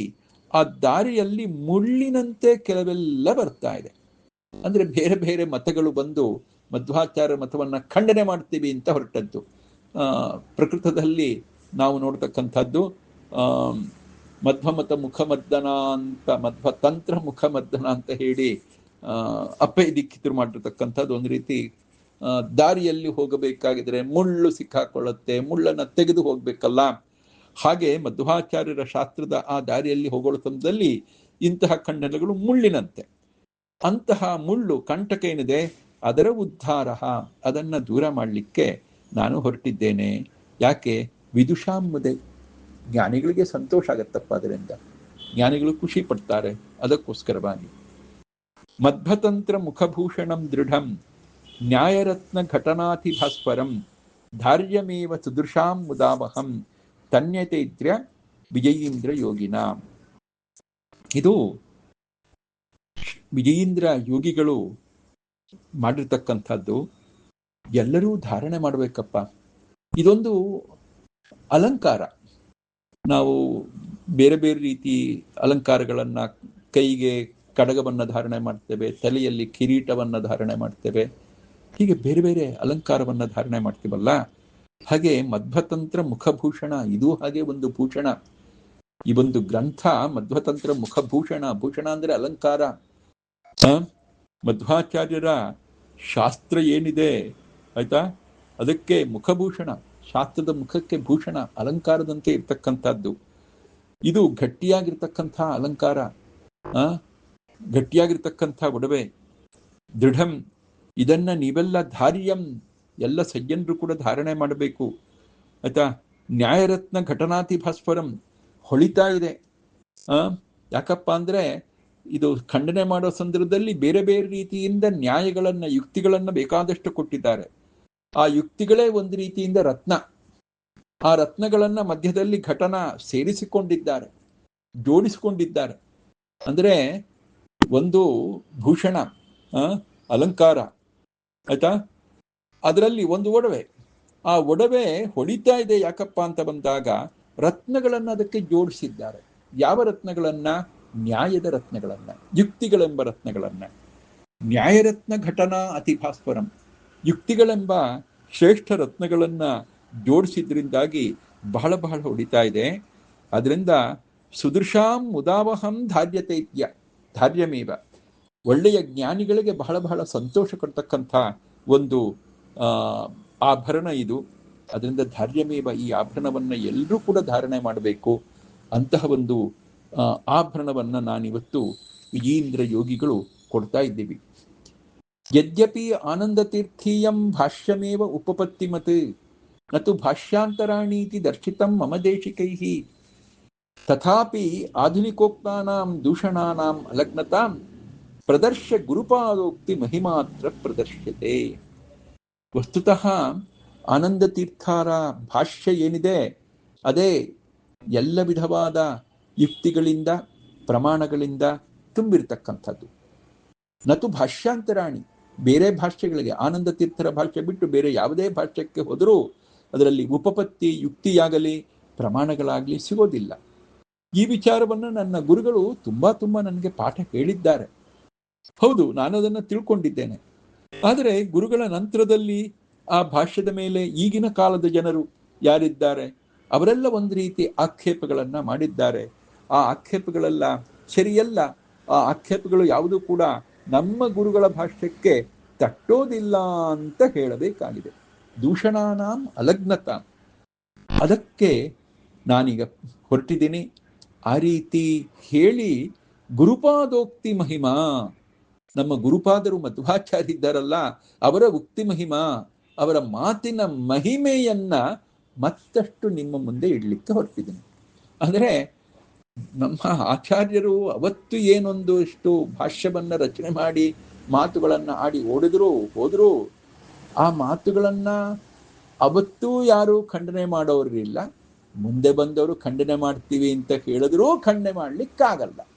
ಹೀಗೆ ತ್ರಿಕಾಲದಲ್ಲಿ ಅಖಂಡ್ಯ, ಮೂರು ಕಾಲದಲ್ಲೂ ಖಂಡಿಸಲು ಅಸಾಧ್ಯವಾಗಿರ್ತಕ್ಕಂಥ ಒಂದು ವಿಶಿಷ್ಟವಾದ ಕೃತಿ ಇಂಥ ಹೀಗೆ ಆ ಮಹಿಮೆಯನ್ನ ತೋರಿಸ್ಲಿಕ್ಕೆ ಹೊರಟಿದ್ದೀನಪ್ಪ. ಅಂತಹ ಒಂದು ದೊಡ್ಡ ಶ್ರೇಷ್ಠ ಕೃತಿ ಅಂತ ಹೇಳಿ ಮಧ್ವಾಚಾರ್ಯರ ಬಗ್ಗೆ, ಅವರ ಗ್ರಂಥದ ಬಗ್ಗೆ ಬಹಳ ಗೌರವದಿಂದ ಹೇಳಿ ಈ ಗ್ರಂಥವನ್ನ ಪ್ರಾರಂಭ ಮಾಡ್ತಾರೆ. ವಿಶೇಷವಾಗಿ ಗೊತ್ತಿರ್ತಕ್ಕಂಥದ್ದು ಬ್ರಹ್ಮ ಜಿಜ್ಞಾಸ, ಓಂ ಓಂ ಅಥಾತೋ ಬ್ರಹ್ಮ ಜಿಜ್ಞಾಸ ಓಂ ಅಂತ ಬ್ರಹ್ಮಸೂತ್ರದಲ್ಲಿ ಪರಬ್ರಹ್ಮನ ಬಗ್ಗೆ ಜಿಜ್ಞಾಸೆ, ಪರಬ್ರಹ್ಮನ ಬಗ್ಗೆ ಜಿಜ್ಞಾಸೆ. ಆ ಪರಬ್ರಹ್ಮ ಯಾರು ಅಂತ ಬಂದಾಗ ಮುಂದಿನ ಸೂತ್ರದಲ್ಲೇ ಹೇಳಿದ್ದಾರೆ. ಜನ್ಮಾದಿ ಅಷ್ಟಕರ್ತ, ಸೃಷ್ಟಿ ಸ್ಥಿತಿ ಸಂಹಾರ ನಿಯಮನ ಜ್ಞಾನ ಅಜ್ಞಾನ ಬಂಧ ಮೋಕ್ಷಗಳನ್ನ ಯಾರು ಮಾಡ್ತಾನೋ ಅವನೇ ಪರಬ್ರಹ್ಮ ಅಂತ ಹೇಳಿ ಅಲ್ಲಿ ಹೇಳ್ಬಿಟ್ಟಿದ್ದಾರೆ. ಆಯ್ತು. ಆದರೆ ಬೇರೆ ವಾದಿಗಳು ಮಾತ್ರ ಆ ಪರಬ್ರಹ್ಮ ಅಂತ ಹೇಳಿದ್ರೆ, ಸೃಷ್ಟಿಯಾದ್ಯಷ್ಟಕರ್ತೃತ್ವ ಲಕ್ಷಣ ಅಂತ ಹೇಳಿದ್ರೆ ಅದು ದೇವರ ಸ್ವರೂಪಭೂತವಾದ ಲಕ್ಷಣ ಅಲ್ಲ ಅಂತ ಹೇಳಿ ಪರಬ್ರಹ್ಮನನ್ನ ನಿರ್ಗುಣ ನಿರಾಕಾರ ನಿಷ್ಕ್ರಿಯ ಅಂತ ನಿರ್ಧರ್ಮಕ ಅಂತ ಒಪ್ಪತಕ್ಕಂತಹ ಮಾಯಾವಾದದಲ್ಲಿ ದೇವರನ್ನ ಚಿನ್ನ ಮಾತ್ರ, ಬರೀ ಒಂದು ಜ್ಞಾನರೂಪಿ ಅಷ್ಟೇ ದೇವರು. ಆ ದೇವರು ಬೇರೆಯಲ್ಲ, ಜೀವ ಬೇರೆಯಲ್ಲ. ಜೀವನಿಗೂ ಮತ್ತು ದೇವರಿಗೂ ಐಕ್ಯವನ್ನ ಒಪ್ತಕ್ಕಂಥ ವಾದ. ಜೀವರಿಗೂ ದೇವರಿಗೂ ಐಕ್ಯ ಒಪ್ಪಬೇಕಾಗಿದ್ರೆ ತೊಂದರೆ ಬರೋದೇನೆಂದ್ರೆ, ದೇವರು ಸಕಲ ಸದ್ಗುಣ ಪರಿಪೂರ್ಣ ಅಂತ ಬಂದಾಗ ಜೀವಿಯಾದವನಲ್ಲಿ ಅಂತಹ ಗುಣಗಳು ಇಲ್ಲದೇ ಇದ್ದಾಗ, ಅಷ್ಟೇ ಅಲ್ಲ ದೇವರಲ್ಲಿ ಏನಿದೆಯೋ ಅದಕ್ಕೆ ವಿರುದ್ಧವಾದ ಧರ್ಮಗಳು ಜೀವನಲ್ಲಿ ಇದೆ. ದೇವರು ಸರ್ವಜ್ಞ, ಜೀವ ಅಲ್ಪಜ್ಞ. ದೇವರು ಸರ್ವವ್ಯಾಪ್ತ, ಜೀವ ಅಲ್ಪ ದೇಶದಲ್ಲಿ ಇರ್ತಕ್ಕಂಥವನು. ದೇವರು ಸರ್ವಸಮರ್ಥ, ಇವನು ಅಸಮರ್ಥ. ದೇವರು ಸರ್ವಜ್ಞ, ಇವನು ಏನನ್ನೂ ಬಲ್ಲವನಲ್ಲ, ಅಜ್ಞ. ಹೀಗೆ ಪರಸ್ಪರ ವಿರುದ್ಧ ಧರ್ಮಗಳು ಬಂದಾಗ ಆ ಜೀವಬ್ರಹ್ಮರಿಗೆ ಐಕ್ಯ ಹೇಳೋದೇ ದೊಡ್ಡ ತೊಂದರೆ. ಅದಕ್ಕೋಸ್ಕರವಾಗಿ ಮಾಯಾವಾದದಲ್ಲಿ ಏನ್ ಮಾಡ್ತಾರೆ, ಐಕ್ಯ ಹೇಳೋದು ಅಂತ ಬಂದ್ರೆ ದೇವರಲ್ಲಿರುವ ಆ ಗುಣಗಳನ್ನೆಲ್ಲ ದೂರ ಮಾಡಿಬಿಟ್ರು, ಜೀವಿಯಲ್ಲಿರುವ ದೋಷಗಳನ್ನು ಒಂದು ಕಡೆ ಇಟ್ಬಿಡಿ ಅಂದ್ರು. ಎರಡರಲ್ಲೂ ಇರ್ತಕ್ಕಂಥ ಕಾಮನ್ ಯಾವುದು, ಚಿತ್ ಅಂದ್ರೆ ಚೈತನ್ಯ, ಅದಕ್ಕೆ ಐಕ್ಯ ಹೇಳ್ತೀವಿ. ಚಿನ್ಮಾತ್ರಕ್ಕೆ ಐಕ್ಯ. ದೇವರು ಅಂತ ಬಂದಾಗ ಅವನಲ್ಲಿರುವ ಎಲ್ಲ ಸದ್ಗುಣಗಳನ್ನ ಆ ಕಡೆ ಇಟ್ಬಿಡೋದು, ಜೀವಿ ಅಂತ ಬಂದಾಗ ಅವನಲ್ಲಿರುವ ದೋಷಗಳನ್ನು ಈ ಕಡೆ ಇಟ್ಬಿಡೋದು. ಇಟ್ಟು ಎರಡೂ ಕಡೆಯಲ್ಲಿ ಇರ್ತಕ್ಕಂಥ ಚಿತಿಗೆ ಐಕ್ಯವನ್ನ ಹೇಳ್ತೀವಿ ಅಂತ ಹೇಳಿ ಅಂತಹ ಚಿನ್ಮಾತ್ರನನ್ನೇ ಬ್ರಹ್ಮಸೂತ್ರ ಹೇಳುತ್ತೆ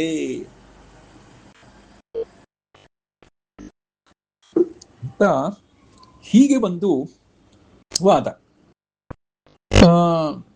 ಇದಕ್ಕೆ ಸಂಬಂಧಪಟ್ಟಂತೆ ಖಂಡನೆಯನ್ನೆಲ್ಲ ಆಚಾರ್ಯರು ಕೊಡ್ತಾರೆ. ಅದು ಬಿಡ್ತೀವಿ ಅಂದ್ರೆ ಬಿಡೋದು ಹೇಗಪ್ಪ, ನಿಮ್ಮ ಮನಸ್ಸಿಗೆ ಬಂದ ಹಾಗೆ ನಾವು ಜೀವನಲ್ಲಿರೋ ದೋಷಗಳನ್ನ ಬಿಟ್ಬಿಡ್ತೀವಿ, ದೇವರಲ್ಲಿರೋ ಗುಣಗಳನ್ನು ಬಿಟ್ಬಿಡ್ತೀವಿ ಅಂದ್ರೆ ಅದು ಹೇಗೆ ಬಿಟ್ಬಿಡ್ತೀವಿ ಅಂದ್ರೆ ಹೇಗೆ ಬಿಡೋದು?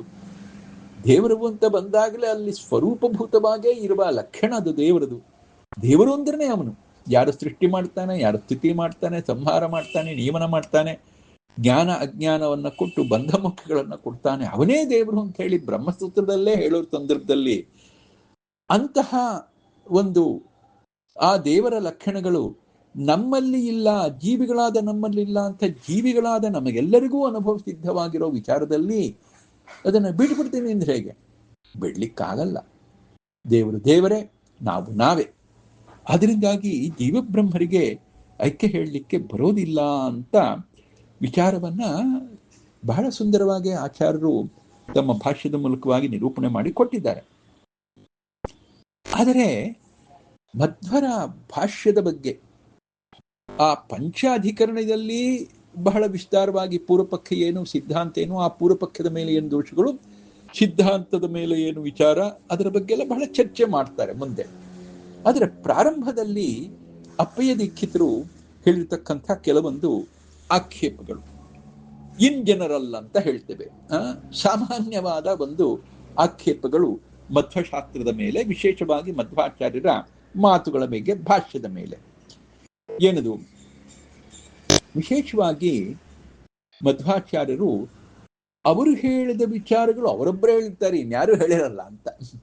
ಸ್ವಮಾತ್ರ ಕಥಿತೇಶು ಅಂತ ಅಂದ್ರೆ ಸ್ವೇನಂ ಕೇವಲಂ ಸ್ವಮಾತ್ರ, ತಾವು ಮಾತ್ರ ಹೇಳ್ತಾರೆ, ಇನ್ಯಾರು ಹೇಳಿಲ್ಲ.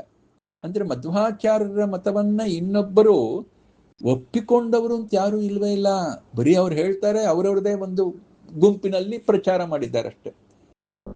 ಅದು ಅವ್ರು ಮಾತ್ರ ಹೇಳಿದ್ದು, ಬೇರೆ ಯಾರು ಒಪ್ಕೊಂಡೇ ಇಲ್ಲ ಅಂತ ಒಂದು ಆಕ್ಷೇಪ. ಅದಾದ ಮೇಲೆ ಎರಡನೇ ಆಕ್ಷೇಪ, ಅವರು ತಾವು ಹೇಳಿದ ವಿಚಾರಗಳನ್ನ ಸಮರ್ಥನೆ ಮಾಡಲಿಕ್ಕೆ ಒಂದಷ್ಟು ಶ್ರುತಿಗಳನ್ನ, ಸ್ಮೃತಿಗಳನ್ನೆಲ್ಲ ಉದಾಹರಣೆ ಮಾಡ್ತಾರೆ.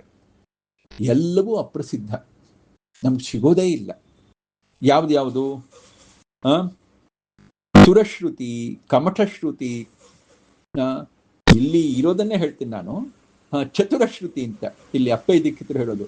ಚತುರಶ್ರುತಿ, ಕಮಠಶ್ರುತಿ, ಕೌಂಠರವ್ಯ ಶ್ರುತಿ, ಕೌಂಡಿನ್ಯ, ಮೌದ್ಗಲ್ಯ, ಪೌಷ್ಯಾಯಣ, ಸೌಕರಾಯಣ, ಪಾರಾಶರ್ಯಾಯಣ, ಮಾಧ್ಯಂದಿನಾಯನ, ಕೌಶಾಯಣ, ಬೃಹದುದ್ದಾಲಕಾಯನ, ಕೌಶಿಕ, ಸೌಪರ್ಣ, ವತ್ಸ, ಗೋಪವನ, ಭಾಲ್ಲವೇಯ, ಅಗ್ನಿವೇಶ್ಯ, ಚತುರ್ವೇದ ಶಿಖಾ, ಇಂದ್ರದ್ಯುಮ್ನ ಶಾಖಾ, ಪರಮಶ್ರುತಿ.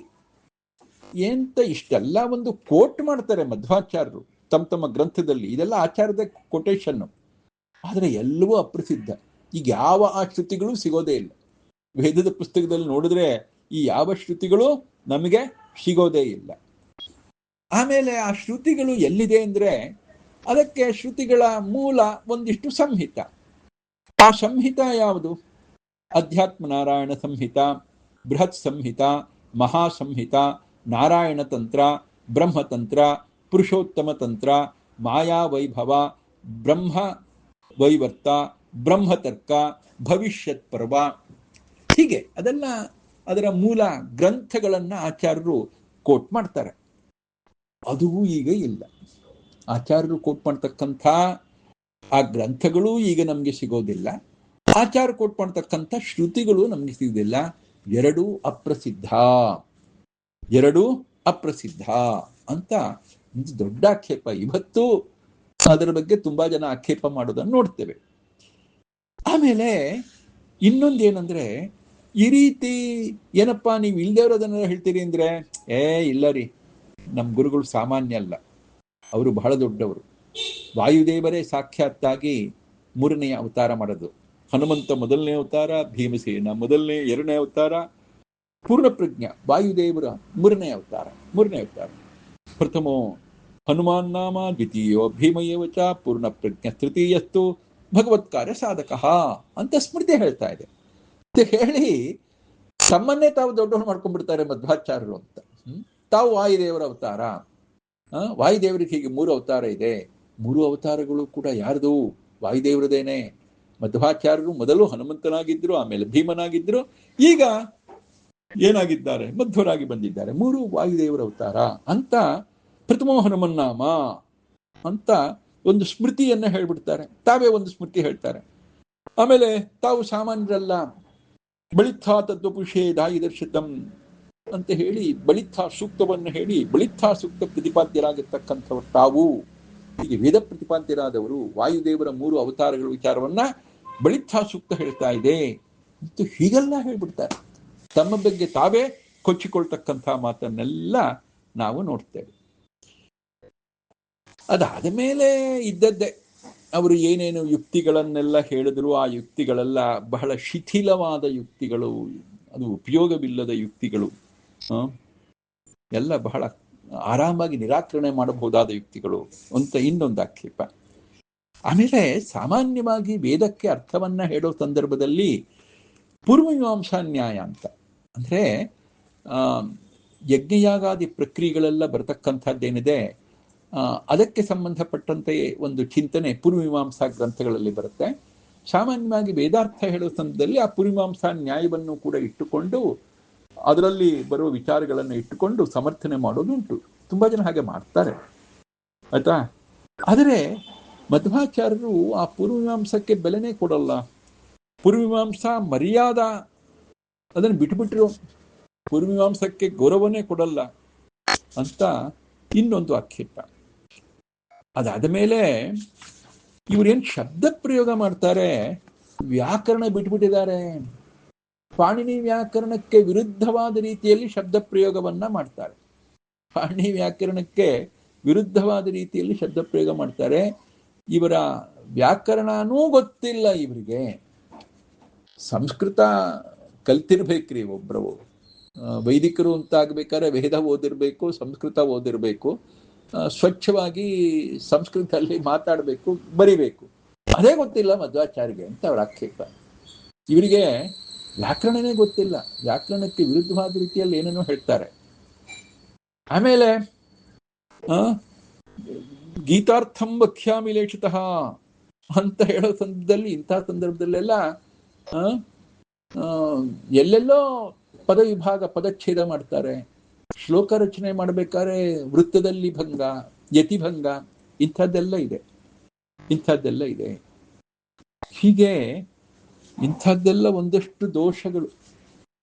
ಇದು ಮುಂದೆ ಆ ಕೃತಿಯಲ್ಲಿ ಅವರು ರಚನೆ ಮಾಡಿರ್ತಕ್ಕಂಥ ಕೃತಿಯಲ್ಲಿ ನ್ಯಾಯ ಇಲ್ಲ, ಯುಕ್ತಿ ಇಲ್ಲ ಅಂತ ಒಂದು ಅದು ಬೇರೆ. ಬಹಳ ಮುಖ್ಯವಾಗಿ ಇದು ಅವರ ಒಂದು ಇಡೀ ಕೃತಿಗಳ ಬಗ್ಗೆ, ಸಮಸ್ತ ಕೃತಿಗಳ ಬಗ್ಗೆನೇ ಒಂದು ರೀತಿ ಆಕ್ಷೇಪ. ಇದಕ್ಕೆ ಬಹಳ ಸುಂದರವಾದ ಉತ್ತರವನ್ನ ವಿಜೇಂದ್ರ ಗುರು ಸಾರ್ವಭೌಮರು ನೀಡ್ತಾರೆ. ಮೊದಲನೇದಾಗಿ ಏನಂದ್ರೆ, ಅವರು ಮಾತ್ರ ಹೇಳ್ತಾರೆ, ಮಧ್ವಾಚಾರ್ಯ ಹೇಳಿದ್ದು ಮಧ್ವಾಚಾರ್ಯ ಹೇಳಿದ್ ಮಾತ್ರ, ಬೇರೆ ಯಾರು ಹೇಳಿಲ್ಲ ಅಂತ. ಒಂದು ಸ್ವಾರಸ್ಯ. ಈಗ ಶಂಕರಾಚಾರ್ಯ ಮತ ಇದೆಯಲ್ಲ, ಯಾರು ಹೇಳಿದ್ದಾರೆ ಅಂದ್ರೆ ಶಂಕರಾಚಾರ್ಯ ಒಬ್ರು ಹೇಳಿದ್ದು. ಶ್ರೀ ವೈಷ್ಣವರ ಮತ ಇದೆಯಲ್ಲ, ಯಾರು ಶ್ರೀ ವೈಷ್ಣವರ ಮತರನ್ನ ಹೇಳಿದ್ದು. ಹಾಗೇನೆ ನೀವು ಯಾವುದೇ ಒಂದು ಮತಾಚಾರ ನೋಡಿದ್ರೆ ಅವರವರ ಮತ, ಅವರವರಿಗೆ ಒಪ್ಪಿತವಾಗಿರ್ತಕ್ಕಂಥ ವಿಚಾರ, ಅವರ ಸಿದ್ಧಾಂತ, ಅವರ ಒಂದು ತಲೆಯಲ್ಲಿ ಹೊಳೆದ ವಿಚಾರ, ಅದನ್ನ ಹೇಳಿದ್ರು. ಹಾಗೆ ಎಲ್ರೂ ಹೇಳೋದು. ಅದನ್ನು ಇನ್ನೊಬ್ರು ಒಪ್ಕೊಳ್ಳೋದಾಗಿದ್ರೆ ಆಗ ಇನ್ನೊಂದು ದರ್ಶನವೇ ಬರ್ತಿರಲ್ಲ. ಮಧ್ವಾಚಾರ್ಯ ಹೇಳಿದ ವಿಚಾರವನ್ನ ಇವರು ಒಪ್ಕೊಂಡಿದ್ದಾರೆ, ಅವರು ಒಪ್ಕೊಂಡಿದ್ದಾರೆ, ಹಾಗಾದ್ರೆ ಜಗಳವೇ ಇಲ್ವಲ್ಲ, ಜಗಳವೇ ಇಲ್ಲ, ಎಲ್ಲರೂ ಒಪ್ಕೊಂಡಿದ್ದಾರೆ, ಮುಗಿತು, ಮಧ್ವ ದರ್ಶನ ಮಾತ್ರ ಉಳ್ಕೊಳ್ತಾ ಇತ್ತು. ಅಥವಾ ಶಂಕರಾಚಾರ್ಯ ಹೇಳಿದ್ದು ಎಲ್ಲರೂ ಒಪ್ಕೊಂಡ್ಬಿಟ್ಟಿದ್ರೆ ಶಂಕರಾಚಾರ್ಯ ದರ್ಶನ ಮಾತ್ರ ಉಳಿತಾ ಇತ್ತು. ಹಾಗಲ್ಲ. ನಮ್ಮಲ್ಲಿ ಪರಂಪರೆಯಿಂದ ಏನಪ್ಪಾ ಬಂದಿದೆ ಅಂದ್ರೆ, ದೇವರು ಎಲ್ರಿಗೂ ತಲೆ ಕೊಟ್ಟಿದ್ದಾನೆ, ಯಾರ್ಯಾರ ತಲೆಗೆ ಏನೇನು ತೋರುತ್ತೋ ಅದನ್ನ ಮಾತಾಡ್ತಾರೆ. ಮಾತಾಡಿದ ಮೇಲೆ ಅದರಲ್ಲಿ ಯುಕ್ತಿ ಗ್ರಂಥಗಳನ್ನು ಬರೀತಾರೆ. ಯಾರ್ಯಾರಿಗೆ ಏನೇನು ಬೇಕೋ ಅದನ್ನ ಅವರು ತೀರ್ಮಾನ ಮಾಡಿ ಅದನ್ನ ಅನುಸರಣೆ ಮಾಡ್ಕೊಂಡು ಹೋಗ್ತಾರೆ. ಹಾಗೇ ಇರೋದು. ಅದರಿಂದಾಗಿ ಮಧ್ವಾಚಾರ್ಯ ಹೇಳಿದ್ದನ್ನ ಅವರು ಮಾತ್ರ ಹೇಳಿರೋದು, ಅವರು ಮಾತ್ರ ಒಪ್ಕೊಂಡಿರೋದು. ಹೌದು, ಅವರು ಮಾತ್ರನೇ ಒಪ್ಕೊಳ್ಳಿಕ್ಕೆ ಸಾಧ್ಯ, ಎಲ್ರೂ ಒಪ್ಕೊಳ್ಳೋ ವಿಚಾರವಿಲ್ಲ. ಒಪ್ಪಿಸ್ತಾರೆ ಆಚಾರ್ಯ, ಯುಕ್ತಿಯನ್ನು ಹೇಳಿ ಒಪ್ಪಿಸ್ತಾರೆ. ಅದನ್ನು ಒಪ್ಪಿಕೊಳ್ಳೋ ಮನಸ್ಸಿದ್ದವರು ಒಪ್ಕೊತಾರೆ, ಅಷ್ಟು ವಿಚಾರ. ಅದರಿಂದಾಗಿ ಎಲ್ಲ ದರ್ಶನದವರ ಮೇಲೂ ಆಕ್ಷೇಪ ಇದ್ದೇ ಇದೆ. ನೀವು ಯಾವುದೇ ಒಂದು ದರ್ಶನವನ್ನು ನೋಡಿದ್ರು, ದರ್ಶನಾಚಾರ್ಯ ನೋಡಿದ್ರು, ಅವರು ಹೇಳಿದ ವಿಚಾರ ಅವರ ಒಂದು ಫಾಲೋಯರ್ಸ್ ಒಪ್ತಾರೆ ಹೊರತು ಬೇರೆ ವಾದಿಗಳು ಒಪ್ಬೇಕು ಅಂತಿಲ್ಲ, ಬೇರೆ ವಾದಿಗಳು ಒಪ್ಬೇಕು ಅಂತಿಲ್ಲ ಅಲ್ವಾ? ಹಾಗೆ ಇದು. ಅದರಿಂದಾಗಿ ಅದೊಂದು ಆಕ್ಷೇಪಣೆ ಅಲ್ಲ. ಮತ್ತೆ ಮಧ್ವಾಚಾರ್ಯ ಏನ್ ಹೇಳಿದ್ರು ಅವರ ಒಂದು ಕಪೋಲ ಕಲ್ಪನೆ ಅಂತ ತಿಳ್ಕೊಬೇಡಿ, ತಾವೇ ತಾವಾಗಿ ಕಲ್ಪಿಸಿಕೊಂಡಿದ್ದಲ್ಲ.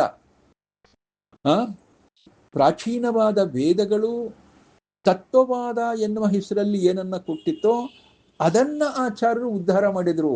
ಅದನ್ನ ಇಟ್ಬಿಟ್ಕೋಬೇಕು ನಾವು. ಮಧ್ವಾಚಾರ್ಯ ಹೊಸ ದರ್ಶನ ಕೊಟ್ಟರು ಅಂತ ಅಲ್ವೇ ಅಲ್ಲ. ತತ್ವವಾದ ಅಂತ ಅಂದ್ರೆ, ತತ್ವ ಅಂದ್ರೆ ಯಥಾರ್ಥವಾದ ವಿಚಾರವನ್ನ ಹೇಳುವ ಒಂದು ಗ್ರಂಥ, ಒಂದು ದರ್ಶನ. ತತ್ವವಾದ ಶಬ್ದಕ್ಕದರ್ಥ. ಆ ತತ್ವವಾದವನ್ನೇ ಆಚಾರ್ಯರು ನಮ್ಮ ಮುಂದೆ ಪುನರುಜ್ಜೀವನಗೊಳಿಸಿದ್ದು. ಮಧ್ವಾಚಾರ್ಯರ ಮುಂಚೆ ಬೇರೆ ಬೇರೆ ದರ್ಶನಗಳೆಲ್ಲ ಬಂದಾಗ ತತ್ವವಾದ ಒಂದು ರೀತಿ ಮುಚ್ಚಿ ಹೋಗಿತ್ತು. ಮುಚ್ಚಿ ಹೋದ ತತ್ವವಾದವನ್ನ ಪುನಃ ಉಜ್ಜೀವನಗೊಳಿಸಿದ್ರು, ಅದನ್ನ ಪ್ರಕಟಗೊಳಿಸಿದ್ರು, ಅದರ ದರ್ಶನ ಮಾಡಿಸಿದ್ರು ಆಚಾರ್ಯರು. ಅದರಿಂದಾಗಿ ಮಧ್ವಾಚಾರ್ಯರು ಹೇಳಿದ್ರು, ಬೇರೆ ಯಾರು ಒಪ್ಕೊಂಡಿಲ್ಲ. ಬೇರೆ ಅಂದ್ರೆ ಮಧ್ವಾಚಾರ್ಯ ಹೇಳಿದ್ದಲ್ವೇ ಅಲ್ಲಪ್ಪ, ಹಿಂದೆ ಬಂದಿರುವ ತತ್ವವಾದವನ್ನೇ ಅವರು ನಮ್ಮ ಮುಂದೆ ಇಟ್ಟಿದ್ದು. ಅದರಿಂದ ಅವರೊಬ್ಬರಿಗೆ ಮಾತ್ರ ಸಮ್ಮತ ಅಲ್ವೇ ಅಲ್ಲ, ಸಕಲ ದೇವತೆಗಳಿಗೂ ಸಮ್ಮತವಾದ ಒಂದು ಶಾಸ್ತ್ರ ತತ್ವವಾದ. ಅದನ್ನೇ ಆಚಾರ್ಯ ಹೇಳಿದ್ದು.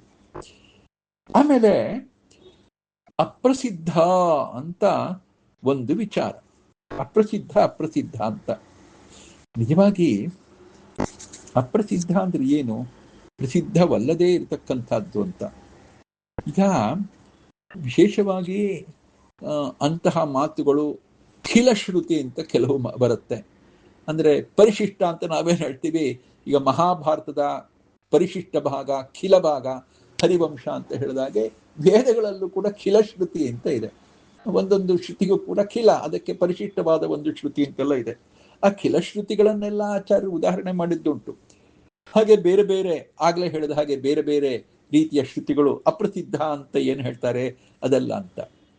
ಆದರೆ ಮಧ್ವಾಚಾರ್ಯರು ಮಾತ್ರ ಉದಾಹರಣೆ ಮಾಡಿದ್ದಲ್ಲ.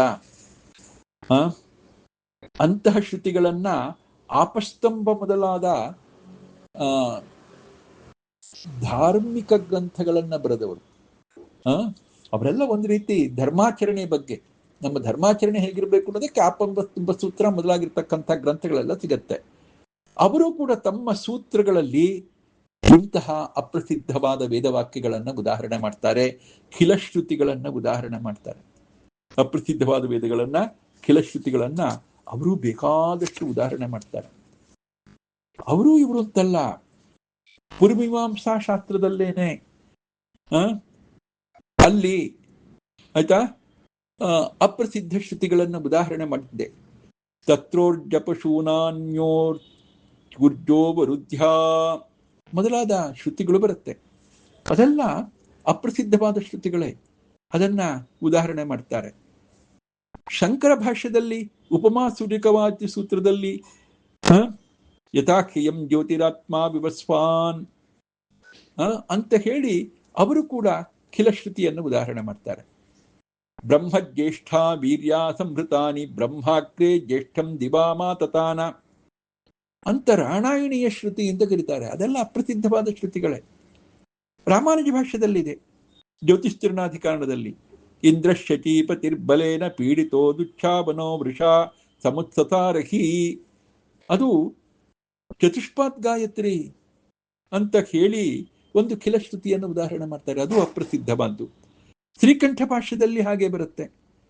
ಹೀಗೆ ಬೇರೆ ಬೇರೆ ನೀವು ಮತಾಚಾರ್ಯರ ದರ್ಶನಗಳನ್ನು ನೋಡಿದಾಗ ಅವರೂ ಕೂಡ ಈ ಪರಿಶಿಷ್ಟವಾದ ಶ್ರುತಿಯನ್ನು ಉದಾಹರಣೆ ಮಾಡೋದು, ಅಪ್ರಸಿದ್ಧವಾದ ಶ್ರುತಿಯನ್ನು ಉದಾಹರಣೆ ಮಾಡೋದು ಇದೇ, ಇಲ್ಲವೇ ಇಲ್ಲ ಅಂತೆಲ್ಲ. ಇನ್ನು ಒಂದು ವಿಚಾರ, ಅವರು ಖಿಲಶ್ರುತಿಯನ್ನ ಅಪ್ರಸಿದ್ಧವಾದ ಶ್ರುತಿಯನ್ನು ಉದಾಹರಣೆ ಮಾಡಿದ್ದು ಸ್ವಲ್ಪ ಕಡಿಮೆ, ಮಧ್ವಾಚಾರ್ಯರು ಜಾಸ್ತಿ ಮಾಡಿದ್ದಾರೆ ಅಂತ. ಮಧ್ವಾಚಾರ್ಯರು ತುಂಬಾ ಮಾಡಿದ್ದಾರೆ ಅಂತ. ಆದರೆ ನಿಜವಾಗಿ ಅದರಿಂದ ಮಧ್ವಾಚಾರ್ಯರ ಒಂದು ಮಹತ್ವವನ್ನು ನಾವು ಅರಿತುಕೊಳ್ಳಿಕ್ಕೆ ಸಾಧ್ಯ. ಏನಪ್ಪಾ ಅಂದ್ರೆ, ಮಧ್ವಾಚಾರ್ಯರು ಸಾಮಾನ್ಯ ಅಲ್ಲಪ್ಪ. ಬೇರೆಯವರೆಲ್ಲ ಯಾವ ಯಾವ ಒಂದು ತಮ್ಮ ವಿಚಾರವನ್ನ ಪ್ರತಿಪಾದನೆ ಮಾಡಲಿಕ್ಕೆ ಶ್ರುತಿಗಳನ್ನು ಉದಾಹರಣೆ ಮಾಡ್ತಾರೆ, ಅದೆಲ್ಲ ಪ್ರಸಿದ್ಧವಾದ ಶ್ರುತಿಗಳಾಗಿರುತ್ತೆ. ಮಧ್ವಾಚಾರ್ಯರು ಹಾಗಲ್ಲ, ಬೇರೆ ಯಾರಿಗೂ ಗೊತ್ತಿಲ್ಲದೆ ಇರುವ ಅಪ್ರಸಿದ್ಧವಾದ ಶ್ರುತಿಗಳನ್ನು ಉದಾಹರಿಸ್ತಾರೆ. ಅದು ಮಧ್ವಾಚಾರ್ಯರ ವೈಶಿಷ್ಟ್ಯ, ಒಂದು ಹೆಗ್ಗಳಿಕೆ. ಅದರಿಂದ ಮಧ್ವಾಚಾರ್ಯರು ಅಪ್ರಸಿದ್ಧವಾದ ಶ್ರುತಿಗಳನ್ನು ಉದಾಹರಣೆ ಮಾಡ್ತಾರೆ ಅಂದ್ರೆ ಭೂಶಾಖಾಭಿಜ್ಞತ್ವ, ಅನೇಕ ವೇದ ಶಾಖೆಗಳನ್ನು ತುಂಬಾ ಚೆನ್ನಾಗಿ ತಿಳಿದುಕೊಂಡಿದ್ದಾರೆ ಅಂತ ಹೇಳಿ ಅದವರ ಹೆಗ್ಗಳಿಕೆಗೆ ಕಾರಣವಾಗತ್ತೆ ಹೊರತು ಆಯ್ತಾ ಮತ್ತೇನಲ್ಲ ಅವರಿಗೆ ಇಂತಹದ್ದು ಅಪ್ರಸಿದ್ಧವಾದ ಹೇಳಿದ್ರು ಅಂತ ಹೇಳಿ ಅದನ್ನು ಹೀಯಾಳಿಸೋ ವಿಚಾರ ಅಲ್ಲಪ್ಪ, ಹೆಗ್ಗಳಿಕೆಯ ವಿಚಾರ. ಮಧ್ವಾಚಾರ್ಯರು ತಾವು ಪಾಠ ಕೇಳೋ ಸಂದರ್ಭದಲ್ಲೇನೆ ತಮ್ಮ ಪಾಠ, ತಾವು ಯಾವ ಶಾಖೆಯನ್ನ ಪಾಠ ಕೇಳಿದ್ರೋ ಅದನ್ನ ಬಿಟ್ಟು ಬೇರೆ ಶಾಖೆಯ ವೇದ ಶಾಖೆಯ ಮಂತ್ರಗಳನ್ನೆಲ್ಲ ಹಾಗೆ ಹೇಳಿದ್ರು ಅಂತ ಎಲ್ಲ ಕಥೆ ಕೇಳ್ತೀವಿ, ಅವರ ಬದುಕಿನ ಕಥೆಯಲ್ಲಿ ಕೇಳ್ತೀವಿ. ಮಧ್ವದಲ್ಲಿ ಬರುತ್ತಾ ವಿಚಾರ. ಅಂದ ಮೇಲೆ ಮಧ್ವಾಚಾರ್ಯರಿಗೆ ಎಲ್ಲ ಸಮಗ್ರ ವೇದಶಾಖೆಗಳ ಅಧ್ಯಯನ. ಇವತ್ತು ವೇದಶಾಖೆ, ಇವತ್ತು ವೇದದ ಪುಸ್ತಕ ಏನ್ ಸಿಕ್ಕಿದೆ, ಸಿಕ್ಕಿರೋದೇ ಬಹಳ ಕಡಿಮೆ. ಅವತ್ತಿನ ಕಾಲದಲ್ಲಿ ಒಂದು ಸ್ವಲ್ಪ ಜಾಸ್ತಿ ಇತ್ತು. ಇರೋದನ್ನು ಕೂಡ ಎಲ್ಲರೂ ಓದ್ಕೊಂಡಿದ್ದಾರೆ ಅಂತ ಇರಲಿಲ್ಲ. ಆದರೆ ಮಧ್ವಾಚಾರ್ಯರು ಎಲ್ಲವನ್ನೂ ಓದ್ಕೊಂಡವರು. ಪೂರ್ವಜನ್ಮ ಸಿಹಿ ವೇದ ಸುವೇದಂ ಅಂತ ಅವರು ತಮ್ಮ ಗುರುಗಳ ಹತ್ರ ಹೇಳಿರೋ ಮಾತು. ನಾ ಎಲ್ಲ ಹಿಂದಿನ ಜನ್ಮದಲ್ಲೇ ಓದ್ಬಿಟ್ಟಿದ್ದೀನಿ, ಈ ಜನ್ಮದಲ್ಲಿ ಓದೋ ವಿಚಾರ ಅಲ್ಲ ಅಂತ ಹೇಳ್ತಾರೆ. ಅದರಿಂದಾಗಿ ಅಪ್ರಸಿದ್ಧ ಶ್ರುತಿ ಅಂತ ಬಂದಾಗ ನಮ್ಮ ಕಾಲಘಟ್ಟದಲ್ಲಿ ನಮಗೆ ಸಿಗದೇ ಇರತಕ್ಕಂಥದ್ದಾಗಿರಬಹುದು. ಹಾಗೆ ಅಂತ ಹೇಳಿದ್ವಿ, ಇಲ್ಲ ಅಂತ ಹೇಳಬೇಡಿ. ಬೇರೆಯವರು ಇಂತಹ ಅಪ್ರಸಿದ್ಧ ಶ್ರುತಿಗಳನ್ನು ಉದಾಹರಿಸಿದ್ದಾರೆ. ಮಧ್ವಾಚಾರ್ಯರು ಜಾಸ್ತಿ ಉದಾಹರಿಸಿದ್ದಾರೆ ಅಂದ್ರೆ ಮಧ್ವಾಚಾರ್ಯರು ಸರ್ವಜ್ಞರು. ಮಧ್ವಾಚಾರ್ಯರು ಸರ್ವಜ್ಞರು. ಅವರ ಒಂದು ಭೂಶಾಖಾಭಿಜ್ಞತ್ವಕ್ಕೆ ಇದು ಒಂದು ನಿದರ್ಶನ ಅಂತ ನಾವು ಚಿಂತನೆ ಮಾಡಬೇಕೆ ಹೊರತು ಅವರ ಬಗ್ಗೆ ದೋಷವನ್ನು ಚಿಂತನೆ ಮಾಡ್ಲಿಕ್ಕೆ ಅಲ್ಲವೇ ಅಲ್ಲ. ಅಪ್ರಸಿದ್ಧ ಶ್ರುತಿ ಉದಾಹರಣೆ ಅನ್ನೋದು ದೋಷವೇ ಅಲ್ಲ. ಬಹಳ ಸ್ವಾರಸ್ಯ ಅಂದ್ರೆ ಅಪ್ಪೈ ದೀಕ್ಷಿತರ ಕಾಲದಲ್ಲಿ ಇಂತಹ ಒಂದು ಆಕ್ಷೇಪ ಬಂದದ್ದು. ಆದ್ರೆ ಅದಕ್ಕಿಂತ ಮುಂಚೆ ಜಯತೀರ್ಥರ ಕಾಲದಲ್ಲಿ, ವ್ಯಾಸತೀರ್ಥರ ಕಾಲದಲ್ಲಿ ಯಾರಾದರೂ ಮಧ್ವಾಚಾರ್ಯರ ಬಗ್ಗೆ ನೀವು ಅಪ್ರಸಿದ್ಧ ಶ್ರುತಿಗಳನ್ನು ಉದಾಹರಣೆ ಮಾಡಿದ್ದೀರಿ, ತಪ್ಪು ಅಂತ ಯಾರಾದರೂ ಹೇಳಿದ್ರ? ಯಾರು ಹೇಳಿಲ್ಲ. ಜಯತೀರ್ಥರ ಕಾಲದಲ್ಲಿ ಹೇಳಿದ್ರೆ ಅವರು ನ್ಯಾಯಸುಧಾದಲ್ಲಿ ಆ ವಿಚಾರ ತಗೊಂಡು ಖಂಡನೆ ಮಾಡಿಬಿಡ್ತಿದ್ರು, ಅದಕ್ಕೆ ಉತ್ತರ ಕೊಡ್ತಿದ್ರು ಅಲ್ವಾ? ವ್ಯಾಸತೀರ್ಥರ ಕಾಲದಲ್ಲಿ ಹೇಳಿದ್ರೆ ವ್ಯಾಸತೀರ್ಥರು ತಮ್ಮ ಕೃತಿಯಲ್ಲಿ ಅವರು ಹೇಳಿದ ಆಕ್ಷೇಪಗಳನ್ನ ತೆಗೆದುಕೊಂಡು ಅದಕ್ಕೆ ಉತ್ತರ ಕೊಡ್ತಿದ್ರು. ಇಲ್ಲ, ಆಗಿನವರು ಯಾರು ಈ ಮಾತನ್ನ ಆಡ್ಲಿಲ್ಲ. ಅಂದ್ರೆ ಹಾಗೆಲ್ಲ ಪುಸ್ತಕಗಳಿತ್ತು, ಪುಸ್ತಕ ನೋಡಿದಾಗ ಸಿಕ್ತಿತ್ತು, ಅವರನ್ನ ಯಾರು ಕೂಡ ಅದರ ಬಗ್ಗೆ ಆಕ್ಷೇಪಣೆ ಮಾಡ್ಲಿಕ್ಕೆ ಹೋಗಿಲ್ಲ. ಒಂದು ರೀತಿಯಿಂದ ಮಧ್ವಾಚಾರ್ಯರಿಗೆ ದೊಡ್ಡವರು ಅಂತೇಳಿ ಒಪ್ಕೊಂಡು ಸುಮ್ಮನಾಗಿದ್ರು. ಆದ್ರಿಂದಾಗಿ ಅಂತಹ ಅಪ್ರಸಿದ್ಧ ಶ್ರುತಿಗಳನ್ನು ಉದಾಹರಣೆ ಮಾಡ್ತಾರೆ ಅನ್ನೋದು ಅದೊಂದು ಆಕ್ಷೇಪವೇ ಅಲ್ಲ. ಮತ್ತೆ ಆಯ್ತಪ್ಪ, ಆ ಅಪ್ರಸಿದ್ಧ ಶ್ರುತಿ ಅಂತ ಹೇಳ್ತಾರೆ, ಅದನ್ನೆಲ್ಲ ಬಿಟ್ಬಿಡಿಬೇಕಾರೆ ಪ್ರಸಿದ್ಧವಾದ ಶ್ರುತಿಗಳೇನಿದೆ, ಯುಕ್ತಿಗಳು ಆಚಾರ ಕೊಟ್ಟಿದ್ದೇನಿದೆ, ನಮ್ಮ ಪ್ರತ್ಯಕ್ಷ ಅನುಭವ ಏನಿದೆ, ಅದರ ಮೂಲಕವಾಗಿಯೂ ಆಚಾರ್ಯರು ಹೇಳಿರ್ತಕ್ಕಂಥ ತತ್ವವಾದನ ಸಮರ್ಥನೆ ಮಾಡಲಿಕ್ಕೆ ಸಾಧ್ಯ ಇದೆ. ಅದನ್ನು ಹಿಂದಿನವರು ಸಮರ್ಥನೆ ಮಾಡಿ ತೋರಿಸಿದ್ದಾರೆ. ಆದ್ರಿಂದಾಗಿ ಆಯ್ತಪ್ಪ ಅಪ್ರಸಿದ್ಧ ಬೇಡ, ಆಯ್ತು ರೀ ಹಾಗೆ ಇಟ್ಕೊಳ್ಳಿ, ತೆಗೆದು ಹಾಕ್ಬಿಡೋಣ ಅಂತ ಹೇಳಿದ್ರು, ಆ ಕಡೆ ಇಟ್ಬಿಡೋಣ ಅಂತ ಹೇಳಿದ್ರು, ನಮ್ಮ ಪ್ರತ್ಯಕ್ಷ ಅನುಭವದಿಂದಲೇ ತತ್ವವಾದವನ್ನ ಅನುಭವಿಸಬಹುದು. ಆಚಾರ್ಯರು ಕೊಟ್ಟ ಯುಕ್ತಿಗಳ ಸಮೂಹದಿಂದಲೇ ಅದನ್ನು ನಾವು ಸಮರ್ಥನೆ ಮಾಡಬಹುದು. ಆಚಾರ್ಯರು ಕೊಟ್ಟ ಪ್ರಸಿದ್ಧವಾದ ಶ್ರುತಿಗಳನ್ನು ಕೂಡ ಸಮರ್ಥನೆ ಮಾಡಬಹುದು. ಅದರಿಂದಾಗಿ ಈ ಅಪ್ರಸಿದ್ಧ ಅನ್ನೋದೇ ಒಂದು ದೋಷ ಅಂತ ಹೇಳಬೇಡಿ. ಅದಾದ ಮೇಲೆ ಮತ್ತೊಂದು ವಿಶೇಷವಾದ ಆಕ್ಷೇಪಣೆ ಬಂದದ್ದು ಅಂತ ಹೇಳಿದ್ರೆ, ಅಪ್ರಸಿದ್ಧ ಶ್ರುತಿ ಇದೆಲ್ಲ ಹೇಳ್ಬಿಡ್ತಾರೆ. ಇದೆಲ್ಲ ಹೇಳಿದ ಮೇಲೆ ಅದನ್ನು ಸಮರ್ಥನೆ ಮಾಡಿಕೊಳ್ಳಿಕ್ಕೆ ತಮ್ಮನ್ನ ವಾಯುದೇವರ ಅವತಾರ ಅಂತ ಹೇಳ್ಬಿಡ್ತಾರೆ. ಅದಕ್ಕೆ ಒಂದು ಬಳಿತ್ಥ ಸೂಕ್ತವನ್ನ ಹೇಳ್ತಾರೆ, ಹಾಗೇನೆ ಪ್ರಥಮೋಹನುಮನ್ನಾಮ ಹೇಳ್ತಾರೆ ಅಂತ. ಹೌದು, ತಮ್ಮನ್ನೇ ತಾವು ಆಚಾರ್ಯರು ಏನು ಮಾಡಿದ್ದಾರೆ, ಹೊಗಳಿಕೊಂಡಿದ್ದಾರೆ ಅಂತ ವಿಚಾರ. ನಿಜವಾಗಿ ಹೊಗಳಿಕೊಂಡದ್ದು ಅಂತ ಹಾಗೆ ಹೇಳೋದಲ್ಲ. ಈಗ ಭಗವದ್ಗೀತೆ ನೋಡ್ತೀವಿ. ಆ ಭಗವದ್ಗೀತೆಯಲ್ಲಿ ಕೃಷ್ಣ ಹೇಳ್ಕೊಂಡ, ಅಹಂ ಕೃಷ್ಣಸ್ಯ ಪ್ರಭವಃ ಮತ್ತಃ ಸರ್ವಂ ಪ್ರವರ್ತತೆ ಎಂದವನು. ಈ ಎಲ್ಲಾ ಜಗತ್ತಿನ ಸೃಷ್ಟಿಕರ್ತ ನಾನೇ, ಎಲ್ಲ ಜಗತ್ತಿಗೂ ಕೂಡ ನನ್ನಿಂದಲೇ ನಡೆಯುತ್ತದೆ ಅಂತ ತನ್ನ ಬಗ್ಗೆ ತಾನೇ ಹೇಳ್ಕೊಂಡ ಕೃಷ್ಣ. ಅಷ್ಟೇ ಅಲ್ಲ, ಅವಜಾನಂತಿ ಮಾಂ ಮೂಢಾಃ ಮಾನುಷೀಂ ತನುಮಾಶ್ರಿತಂ. ಕೆಲವರೆಲ್ಲ ನನ್ನನ್ನ ಮನುಷ್ಯನಾಗಿ ಕಂಡವನು, ನಾನು ಮನುಷ್ಯ ಅಂತ ತಿಳ್ಕೊಂಡಿದ್ದಾರೆ, ಅವರು ಮೂರ್ಖರು ಅಂತ ಹೇಳ್ದ. ಆಯ್ತಾ? ಅವನು ತನ್ನನ್ನೇ ತಾನು ಹೊಗಳಿಕೊಂಡ ಅಂತ ಹೇಳ್ತೀರಾ? ಹಾಗಾದ್ರೆ ಅವನು ತನ್ನನ್ನೇ ತಾನು ಹೊಗಳಿಕೊಂಡ ಅಂತ ಹೇಳ್ತೀರಾ? ಆಯ್ತಾ? ಕೋಹ್ಯನ್ಯಪುಂಡರೀಕಾಖ್ಯಾತ್ ಮಹಾಭಾರತ ಕೃತ್ ಭವೇತ್ ಅಂತ ಮಹಾಭಾರತದಲ್ಲಿ ಬರೋ ಮಾತು. ವೇದವ್ಯಾಸರು ಮಹಾಭಾರತ ರಚನೆ ಮಾಡಿದವರು. ಅವರು ಹೇಳ್ತಾರೆ, ಯಾರಪ್ಪ ಮಹಾಭಾರತವನ್ನ ಪುಂಡರೀಕಾಖ್ಯ ಬಿಟ್ಟು ಬೇರೆ ಯಾರು ತಾನೇ ಮಹಾಭಾರತವನ್ನು ರಚನೆ ಮಾಡಲಿಕ್ಕೆ ಸಾಧ್ಯ ಅಂತ ಅವ್ರು ಹೇಳ್ಕೊಂಡ್ರು. ಹಾಗಾದ್ರೆ ವೇದವ್ಯಾಸರು ತಮ್ಮನ್ನೇ ತಾವು ಹೊಗಳ್ಕೊಂಡ್ರು ಅಂತನಾ? ಅಲ್ಲರಿ. ಯಾರು ಪಾಠವನ್ನ ಕೇಳ್ತಾರೋ, ಶಿಷ್ಯರಾಗಿ ಬಂದಿದ್ದಾರೋ, ಅವರಿಗೆ ಗುರುಗಳಾದವರು ತಮ್ಮ ಬಗ್ಗೆ ತಮ್ಮ ಮಹತ್ವವನ್ನ ತಿಳಿಸಿಕೊಡೋದು ಧರ್ಮ, ತಿಳಿಸಿಕೊಡಬೇಕು. ಆಗ ಆ ಗುರುಗಳಲ್ಲಿ ವಿಶೇಷವಾದ ಭಕ್ತಿ ಭಾವ ಬರುತ್ತೆ. ಅದನ್ನ ತಿಳಿಸಿಕೊಟ್ಟಿದ್ದಾರೆ, ಅಷ್ಟೇ ವಿಚಾರ. ಅದು ಯಾರಿಗೆ? ಆಪ್ತ ಶಿಷ್ಯರಿಗೆ ಅವರು ತಿಳಿಸಿಕೊಟ್ಟಿರ್ತಕ್ಕಂಥ ವಿಚಾರ. ಬಳಿತ್ಥ ಸೂಕ್ತದ ಮೂಲಕವಾಗಿ ಎಲ್ಲ. ಮತ್ತೆ ಬಳಿತ್ಥ ಸೂಕ್ತಕ್ಕೂ ಕೂಡ ಅವರೇ ವ್ಯಾಖ್ಯಾನ ಮಾಡಿದ್ದಲ್ಲ, ಬೇರೆ ವ್ಯಾಖ್ಯಾನ ಏನಿದೆ ಅದನ್ನೇ ಅವರು ತಿಳಿಸಿಕೊಟ್ಟದ್ದು. ಅವತ್ತಿನ ಕಾಲದಲ್ಲಿ ಬಳಿತ್ಥ ಸೂಕ್ತಕ್ಕೆ ಬೇರೆ ವ್ಯಾಖ್ಯಾನ ಏನಿದೆ ಅದನ್ನೇ ತಿಳಿಸಿಕೊಟ್ರು. ಮತ್ತೆ ಕೃಷ್ಣ ತನ್ನನ್ನೇ ತಾನು ದೇವರು ಅಂತ ಹೇಳಿಕೊಂಡದ್ದನ್ನ ತೋರಿಸಿಕೊಟ್ಟ ಅಲ್ವಾ? ಕೃಷ್ಣ ತೋರಿಸಿಕೊಟ್ಟ. ಹೇಗೆ ತೋರಿಸಿಕೊಟ್ಟ? ವಿಶ್ವರೂಪ ದರ್ಶನ ಮಾಡುತ್ತ, ವಿಶ್ವರೂಪ ದರ್ಶನ ಮಾಡಿ ತೋರಿಸಿಕೊಟ್ಟ. ಆಮೇಲೆ ಅರ್ಜುನ ಒಪ್ಪಿಕೊಂಡ, ಪರಂ ಬ್ರಹ್ಮ ಪರಂ ಧಾಮ ಪವಿತ್ರಂ ಪರಮಂ ಭವಾನ್ ಅಂತ ಹೇಳಿದ. ನೀನೇ ಪರಬ್ರಹ್ಮನಯ್ಯ, ನೀನೇ ಉತ್ತಮವಾದ ಧಾಮ ಅಂತ ಹೇಳಿ ಒಪ್ಪಿಕೊಂಡ. ಅಷ್ಟೇ ಅಲ್ಲ, ಆಹುಸ್ತ್ವಾಂ ಋಷಿಯಸ್ತರ್ವೇ ದೇವರ್ಷಿರ್ ನಾರದಸ್ತಥ ಅಂತ ಹೇಳಿ ಬೇರೆಯವರು ಕೂಡ ನಿನ್ನನ್ನ ದೇವರು ಅಂತ ಒಪ್ಪಿಕೊಂಡಿದ್ದಾರೆ ಅಂತ ಹೇಳಿ ನಾರದಾದಿಗಳ ಸಂವಾದವನ್ನು ಕೂಡ ಕೊಟ್ಟ ಅಲ್ವಾ? ಹಾಗೆ ಮಧ್ವಾಚಾರ್ಯರು ವಾಯುದೇವರ ಅವತಾರ ಅನ್ನೋದನ್ನ ಬಳಿತ್ಥ ಸೂಕ್ತ ಹೇಳಿದೆ, ಬಳಿತ್ಥ ಸೂಕ್ತದ ವ್ಯಾಖ್ಯಾನದಲ್ಲಿ ಬರುತ್ತೆ.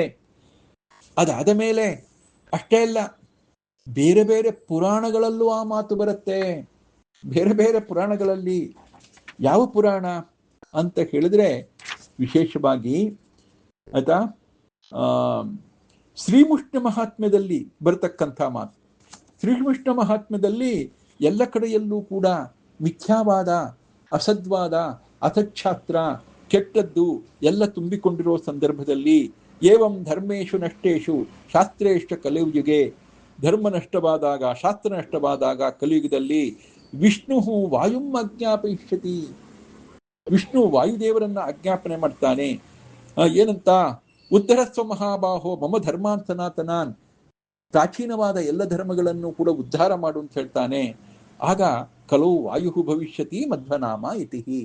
ಆಗ ವಾಯುದೇವರು ಕಲಿಯುಗದಲ್ಲಿ ಮಧ್ವಾಚಾರ್ಯರಾಗಿ ಬರ್ತಾರೆ. ಬಂದು ಸಚ್ಚಾಸ್ತ್ರಾಣಿ ಕರಿಷ್ಯತಿ, ಶ್ರೇಷ್ಠ ಶಾಸ್ತ್ರಗಳನ್ನ ಮಾಡ್ತಾರೆ. ಗೀತಾಯಾಸ್ತ್ಯ ಉಪನಿಷದಾಂ ಭಾಷ್ಯಾಣಿಕೆ ಕರಿಷ್ಯತಿ, ಗೀತಾ ಉಪನಿಷತ್ತುಗಳಿಗೆ ಭಾಷ್ಯವನ್ನು ಕೂಡ ಮಾಡ್ತಾರೆ. ಹಾಗೆ ನಿರಸಿಷ್ಯತಿ ಪಾಷಂಡ ದುಶಾಸ್ತ್ರಾಣಿ ಮಹಾಂತಿಹಿ, ಪಾಷಂಡ ಮತಗಳನ್ನ, ದೇವರೇ ಇಲ್ಲ ಎನ್ನುವ ಸಿದ್ಧಾಂತಗಳನ್ನ, ನಾನೇ ದೇವರು ಎಂಬತಕ್ಕಂತಹ ಅದ್ವೈತ ಸಿದ್ಧಾಂತವನ್ನೆಲ್ಲ ಅವರು ನಿರಾಕರಣೆ ಮಾಡ್ತಾರೆ. ಸಚ್ಛಾಸ್ತ್ರವನ್ನು ವ್ಯಾಖ್ಯಾನ ಮಾಡ್ತಾರೆ. ಶೋಷ್ಯಂತಿಕೆ ಮುನಿಯಸ್ತರ್ವೇ, ಅದನ್ನ ಜ್ಞಾನಿಗಳಾಗಿರ್ತಕ್ಕಂಥ ಋಷಿಮುನಿಗಳೆಲ್ಲ ಬಂದು ಕೇಳ್ತಾರೆ ಅಂತ. ಹೀಗೆ ಶ್ರೀಮುಷ್ಣ ಮಹಾತ್ಮ್ಯದಲ್ಲಿ ಬರತಕ್ಕಂಥ ಮಾತು, ಸ್ಕಾಂದ ಪುರಾಣದಲ್ಲೂ ಕೂಡ ಅಲ್ಲೂ ಬರುತ್ತೆ. ವಿನತಂ ಮಾತರಿಶ್ವಾನಂ ಆದೇಶತೆ, ದೇವರು ಮಾತರಿಶ್ವ ವಾಯುದೇವರಿಗೆ ಆದೇಶವನ್ನು ಕೊಟ್ಟರು. ವಾಯುಸ್ತು ಯತಿರೂಪೇಣ ಜನಿಷ್ಯತಿ, ವಾಯುದೇವರೇ ಸನ್ಯಾಸಿಯಾಗಿ ಮಧ್ವಮುನಿಗಳಾಗಿ ಬಂದು ಆ ಕಾರ್ಯ ಮಾಡ್ತಾರೆ ಹೇಳಿ ಅಲ್ಲಿ ಈ ಶಬ್ದವನ್ನು ಸೇರಿಸಿದ್ದಾರೆ. ಸ ದಶಪ್ರಮತಿರ್ಭೂತ್ವ ಅಂತ, ದಶಪ್ರಮತಿ ಹಾಗೆ ಅಂತ, ದಶಪ್ರಮತಿಂ ಜನಯಂತ ಯೋಷಣ ಅಂತ ಬಳಿತ್ತಾ ಸೂಕ್ತದಲ್ಲಿ ಬಂದಿರತಕ್ಕಂತಹ ಮಾತು. ಅದು ದಶಪ್ರಮತಿ ಅಂದ್ರೆ ದಶೇತಿ ಪೂರ್ಣಮುದ್ದಿಷ್ಟಂ, ದಶ ಅಂದ್ರೆ ಪೂರ್ಣ, ದಶಪ್ರಮತಿ ಅಂದ್ರೆ ಪೂರ್ಣ ಪ್ರಮತಿ ಅಂತ ಆಚಾರ್ಯರು ಏನು ಅರ್ಥವನ್ನ ಬರೆದರೂ ಆ ದಶಪ್ರಮತಿ ಎನ್ನುವ ಶಬ್ದವನ್ನೇ ಪುನಃ ನಾವು ಸ್ಕಾಂದ ಪುರಾಣದಲ್ಲಿ ಬರತಕ್ಕಂಥ ಮಾತಿನಲ್ಲಿ ಕೇಳ್ತೇವೆ. ಹೀಗೆ ಬ್ರಹ್ಮಪುರಾಣದಲ್ಲಿ ಬರುತ್ತೆ, ವೆಂಕಟಗಿರಿ ಮಹಾತ್ಮ್ಯದಲ್ಲಿ ಬರುತ್ತೆ. ಈ ವಿಚಾರ ತುಂಬಾ ಕಡೆ ಬರುತ್ತೆ. ಅದರಿಂದಾಗಿ ಅದು ಕೇವಲ ಮಧ್ವಾಚಾರ್ಯರು ತಮ್ಮ ಹೊಗಳಿಕೆಯನ್ನ ತಾವು ದೊಡ್ಡವರು ಅಂತ ಹೇಳ್ಕೊಳ್ಳಿಕ್ಕೆ ಹೇಳಿದ್ದು ಅಂತ ಅಲ್ಲ. ಅದು ಬೇರೆ ಬೇರೆ ಪುರಾಣಗಳಲ್ಲಿ ಬಂದಿರತಕ್ಕಂಥ ಮಾತನ್ನೇ ಆಚಾರ್ಯರು ತಮ್ಮ ಶಿಷ್ಯರ ನಡುವೆ ತಮ್ಮ ಒಂದು ಮಹತ್ವವನ್ನು ತಿಳಿಸಿಕೊಟ್ಟಿದ್ದಾರೆ. ಶಿಷ್ಯರಿಗೆ ತಮ್ಮಲ್ಲಿ ಭಕ್ತಿಭಾವ ಇರುತ್ತೆ, ಆ ಭಕ್ತಿಭಾವ ಹೆಚ್ಚಾಗಲಿ ಅಂತಕ್ಕಂಥ ಉದ್ದೇಶದಿಂದ ಮಾಡಿರ್ತಕ್ಕಂಥದ್ದು ಹೊರತು ಅದನ್ನು ಹೊಗಳ್ಕೊಳ್ಳೋದು ಅಂತಲ್ಲ. ಮತ್ತೆ ತಾವೇ ಮಧ್ವ, ತಾವೇ ಭೀಮ, ಹೌದು, ತಾವೇ ಹನುಮಂತ, ಹೌದು, ಅದನ್ನೆಲ್ಲ ತೋರಿಸಿಕೊಟ್ರು. ನೋಡಿ, ಮಧ್ವಯದಲ್ಲೇ ಉಲ್ಲೇಖ ಬರುತ್ತೆ. ಅವರು ಯಾವಾಗ ಮೊದಲನೇ ಬಾರಿ ಬದರಿಕಾಶ್ರಮಕ್ಕೆ ಹೋಗ್ತಾರೆ, ಆಗ ಅವರು ನಾರಾಯಣ ದೇವರನ್ನು ನೋಡಬೇಕು, ವ್ಯಾಸರನ್ನು ನೋಡಬೇಕು ಅಂತ ಹೇಳಿ ತಾವು ನಿಂತ ಜಾಗದಿಂದ ಹೋಗ್ತಾ ಇರೋ ಸಂದರ್ಭದಲ್ಲಿ ನಡ್ಕೊಂಡು ಹೋಗೋ ಸಂದರ್ಭದಲ್ಲಿ ಹಿಂದ್ಗಡೆ ಆಯ್ತಾ ವಿಷ್ಣು ತೀರ್ಥರು ಹೋದರು ಅಂತ ನಾವು ಕಥೆ ಕೇಳ್ತೀವಿ. ಅವರು ಹೋಗ್ತಾ ಇದ್ದಾರೆ, ಸ್ವಲ್ಪ ಹೊತ್ತು ಹಾಗೆ ಹೋಗ್ತಾ ಇದ್ರು. ಆಮೇಲೆ ಸಾಯಂಕಾಲ ಆಗ್ತಾ ಇದ್ದ ಹಾಗೆ ಒಂದು ಬೆಟ್ಟದಿಂದ ಇನ್ನೊಂದು ಬೆಟ್ಟಕ್ಕೆ ಹಾರಿಕೊಂಡು ಹೋದರು, ಒಂದು ಬೆಟ್ಟದಿಂದ ಇನ್ನೊಂದು ಬೆಟ್ಟಕ್ಕೆ ಹಾರಿಕೊಂಡು ಹೋದರು ಅಂತ ಹೇಳೋ ಸಂದರ್ಭದಲ್ಲಿ ತಮ್ಮ ಮೊದಲ ಅವತಾರ ಹನುಮಂತನಂತೆ ಅಂತ ನಾರಾಯಣ ಪಂಡಿತಾಚಾರ್ಯರು ವರ್ಣನೆ ಮಾಡ್ತಾರೆ. ತಮ್ಮ ಮೊದಲ ಅವತಾರ ಹನುಮಂತನಂತೆ ಹಾರಿಕೊಂಡು ಹೋದರು ಅಂತ. ಹೀಗೆ ತಾನೇ ಹನುಮಂತ ಅನ್ನೋದನ್ನು ಅಲ್ಲಿ ತೋರಿಸ್ತಾರೆ. ಅದಾದ ಮೇಲೆ ಆಯ್ತಾ, ಇವತ್ತು ತುಂಗಾ ನದಿಗೆ ಅಡ್ಡವಾಗಿ ಒಂದು ದೊಡ್ಡ ಕಲ್ಲನ್ನು ತಂದು ಇಟ್ಟು ಆ ಕಡೆ ಈ ಕಡೆ ನಡೆದಾಡಲಿಕ್ಕೆ ಒಂದು ಸೇತುವೆಯಂತೆ ಮಾಡಿದವರು ಅಂತ ಇವತ್ತು ಇದೆ. ಮಧ್ವಾಚಾರ್ಯ ಏಕಹಸ್ತೇನ ಆನೀತಾ ಶಿಲಾ ಅಂತ ಅಲ್ಲೇ ಅದನ್ನು ಕೆತ್ತಿದ್ದಾರೆ. ಮಧ್ವಾಚಾರ್ಯರು ತಮ್ಮ ಒಂದೇ ಕಲ್ಲಿನಿಂದ ತಂದು ಸ್ಥಾಪನೆ ಮಾಡಿದ ಶಿಲೆ ಅಂತ ಕರೀತಾರೆ. ಅಂದ್ರೆ ಅದು ಆ ತುಂಗಾ ನದಿಯ ಆ ಭಾಗದಲ್ಲಿ ಓಡಾಡ್ತಾ ಇರೋ ಸಂದರ್ಭದಲ್ಲಿ ಎಲ್ಲ ಒದ್ದಾಡ್ತಾ ಇದ್ರಂತೆ, ಒದ್ದಾಡ್ಕೊಂಡು ಓಡಾಡ್ತಾ ಇದ್ರಂತೆ. ಆಗ ಕೇಳಿದ್ರಂತೆ, ಯಾಕೆ ಹೀಗೆ ಏನೂ ಮಾಡಿಲ್ಲ ಅಂತ. ಇಲ್ಲ, ಏನಾದರೂ ಮಾಡಬಹುದು ಅಂದ್ರೆ ಇಲ್ಲೊಂದು ದೊಡ್ಡ ಕಲ್ಲಿದೆ, ಈ ಕಲ್ಲನ್ನ ತೆಗೆದು ಮಧ್ಯದಲ್ಲಿ ಹಾಕಿದರೆ ಒಂದು ರೀತಿ ಸೇತುವೆಯಂತೆ ಆಗತ್ತೆ, ಆಗ ಆ ಕಲ್ಲಿನ ಮೇಲೆ ಎಲ್ಲರೂ ಓಡಾಡಬಹುದು. ಆದ್ರೆ ಏನ್ ಮಾಡ್ಬೋದು, ಭೀಮಶ್ಚೇದಿ ಹೇತತೆ ನಯನ್ನವೇತಿ ಅಂತ ಹೇಳಿದಂತೆ. ಭೀಮಸೇನ ಏನಾದರೂ ಇದ್ರೆ ಬಂದು ಈ ಕಾರ್ಯ ಮಾಡ್ತಿದ್ದ, ನಮ್ಮಂತ ಅವರು ಮಾಡ್ಲಿಕ್ಕಾಗತ್ತಾ ಅಂತ ಅಲ್ಲಿರೋ ಜನರು ಹೇಳಿದ್ರು. ಆಗ ಮಧ್ವಾಚಾರ್ಯರು ತಮ್ಮ ಒಂದೇ ಕೈಯಿಂದ ಆ ಬಂಡೆ ಕಲ್ಲನ್ನ ಎತ್ತಿ ಅಲ್ಲಿ ಇಟ್ಟು ಜನರಿಗೆ ಓಡಾಡ್ಲಿಕ್ಕೆ ಅನುಕೂಲ ಮಾಡಿಕೊಟ್ಟು ಕಡೆಗೆ ತಾನೇ ಭೀಮ ಎನ್ನುವುದನ್ನ ತೋರಿಸಿಕೊಟ್ರು ಅಂತಲೂ ಕಥೆ ಕೇಳ್ತೇವೆ. ಅದರಿಂದಾಗಿ ಸುಮ್ಮನೆ ತಮ್ಮ ಬಗ್ಗೆ ಹೊಗಳಿಕೆ ಹೆಗ್ಗಳಿಕೆ ಮಾತನ್ನ ಆಚಾರ್ಯ ಹೇಳ್ಕೊಂಡದ್ದಲ್ಲ. ಆಚಾರ್ಯರು ಅದೆಲ್ಲವನ್ನು ಕೂಡ ವಿಶೇಷವಾದ ರೀತಿಯಲ್ಲಿ ಸಮರ್ಥನೆ ಮಾಡಿಕೊಂಡಿದ್ದಾರೆ. ಮತ್ತೆ ಅದನ್ನ ಕಂಡವರು ಮುಂದೆ ಇದ್ದಾರೆ, ಇಲ್ಲ ಅಂತಲ್ಲ. ವಾಯುಸ್ತುತಿ ರಚನೆ ಮಾಡ್ತಕ್ಕಂಥ ಸಂದರ್ಭದಲ್ಲಿ ತ್ರಿವಿಕ್ರಮ ಪಂಡಿತಾಚಾರ್ಯರು ಅವರ ಶಿಷ್ಯರು ಅವರ ಹನುಮ ಭೀಮ ಮಧ್ವರೂಪಗಳನ್ನು ಕಂಡೇ ವಾಯುಸ್ತುತಿಯನ್ನು ರಚನೆ ಮಾಡಿದ್ರು ಅಂತ ಆ ಕಥೆಯನ್ನು ಕೂಡ ಕೇಳ್ತೇವೆ. ಹೀಗೆ ಅದು ಕೇವಲ ತಮ್ಮ ಬಗ್ಗೆ ತಾವೇ ಹೊಗಳಿಕೊಳ್ಳೋ ಮಾತು ಅಂತ ತಿಳ್ಕೋಬಾರ್ದು. ತಾವು ಹೇಳಿದ ವಿಚಾರಗಳಲ್ಲಿ ವಿಶೇಷವಾದ ಪ್ರಾಮಾಣ್ಯ ಬುದ್ಧಿ ಬರಲಿ ಅಂತ ಹೇಳಿ ಅದಕ್ಕೋಸ್ಕರವೂ ಆಚಾರ್ಯರು ತಮ್ಮ ಸ್ವರೂಪವನ್ನು ತಿಳಿಸಿಕೊಟ್ಟದ್ದು ಅಂತ ತಿಳ್ಕೋಬೇಕು. ಅದಾದ ಮೇಲೆ ಮತ್ತೊಂದು ವಿಚಾರ ಬಂದಿರತಕ್ಕಂಥದ್ದು ಈ ಆಚಾರ್ಯರು ಗ್ರಾಮರ್ ಗೊತ್ತಿಲ್ಲ ಅಂತ ಹೇಳ್ತಕ್ಕಂಥ ವಿಚಾರ. ಗ್ರಾಮರ್ ಗೊತ್ತಿಲ್ಲ ಆಚಾರ್ಯರು ಅಂತ, ಅದು ತುಂಬಾ ಆಕ್ಷೇಪ ಇದೆ. ಮಧ್ವಾಚಾರ್ಯರ ಪ್ರಯೋಗದಲ್ಲಿ ಪಾಣಿನೀಯ ಗ್ರಾಮರ್ ಏನಿದೆ, ಇವತ್ತು ಪಾಣಿನಿ ಒಪ್ಪಿಕೊಂಡಿರ್ತಕ್ಕಂಥ ಪಾಣ್ಯ ಅಷ್ಟಾಧ್ಯಾಯಿ ಸೂತ್ರಗಳೇನಿದೆ ಅದಕ್ಕೆ ಸಮ್ಮತವಾಗಿರ್ತಕ್ಕಂಥದ್ದು ಇಲ್ಲ ಅಂತ ಹೇಳೋದು ನೋಡ್ತೀವಿ. ಆದರೆ ಹಾಗೇನಲ್ಲ. ಅದು ಒಂದು ವಿಚಾರ. ಪಾಣಿನಿ ಗ್ರಾಮರ್ನೇ ಫಾಲೋ ಮಾಡಬೇಕು ಅಂತಿಲ್ಲ.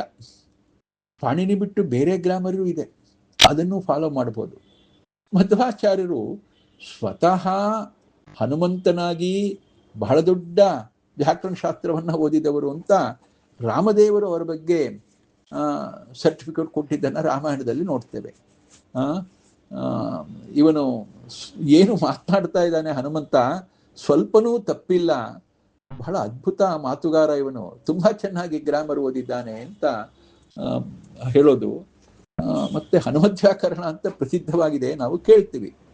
ಅಂತಹ ಮಧ್ವಾಚಾರ್ಯರಿಗೆ ಪಾಣಿನಿ ಗ್ರಾಮರ್ ಬೇಕಾಗಿಲ್ಲ. ಮತ್ತೆ ಶಬ್ದಗಳು ಅಂತ ಬಂದಾಗ, ಸಾಧು ಶಬ್ದಗಳು ಅಂತ ನಾವು ಚಿಂತನೆ ಮಾಡಿದಾಗ ಎರಡು ವಿಧವಾಗಿ ಪಾಣಿನೀಯ ಅಪಾಣಿನೀಯಾಸ್ತ. ಬನ್ನಂಜೇಶ್ವರಾಚಾರ್ಯ ಯಾವತ್ತು ಹೇಳ್ತಾ ಇದ್ರು, ಪಾಣಿನೀಯವಾದ ಶಬ್ದಗಳು ಅದು ಸಾಧು ಶಬ್ದಗಳಿದೆ, ಪಾಣಿನೀಯ ಅಲ್ಲದ ಅಂದ್ರೆ ಪಾಣಿನಿ ಒಪ್ಪಿಕೊಳ್ಳದೇ ಇರುವ ಶಬ್ದಗಳು ಅಪಾಣಿನೀಯವಾದರೂ ಅದು ಸಾಧು ಶಬ್ದಗಳಾಗ್ಬೋದು, ಅದು ಸರಿಯಾದ ಶಬ್ದಗಳಾಗ್ಬೋದು, ಆಗಬಾರ್ದು ಅಂತಿಲ್ಲ.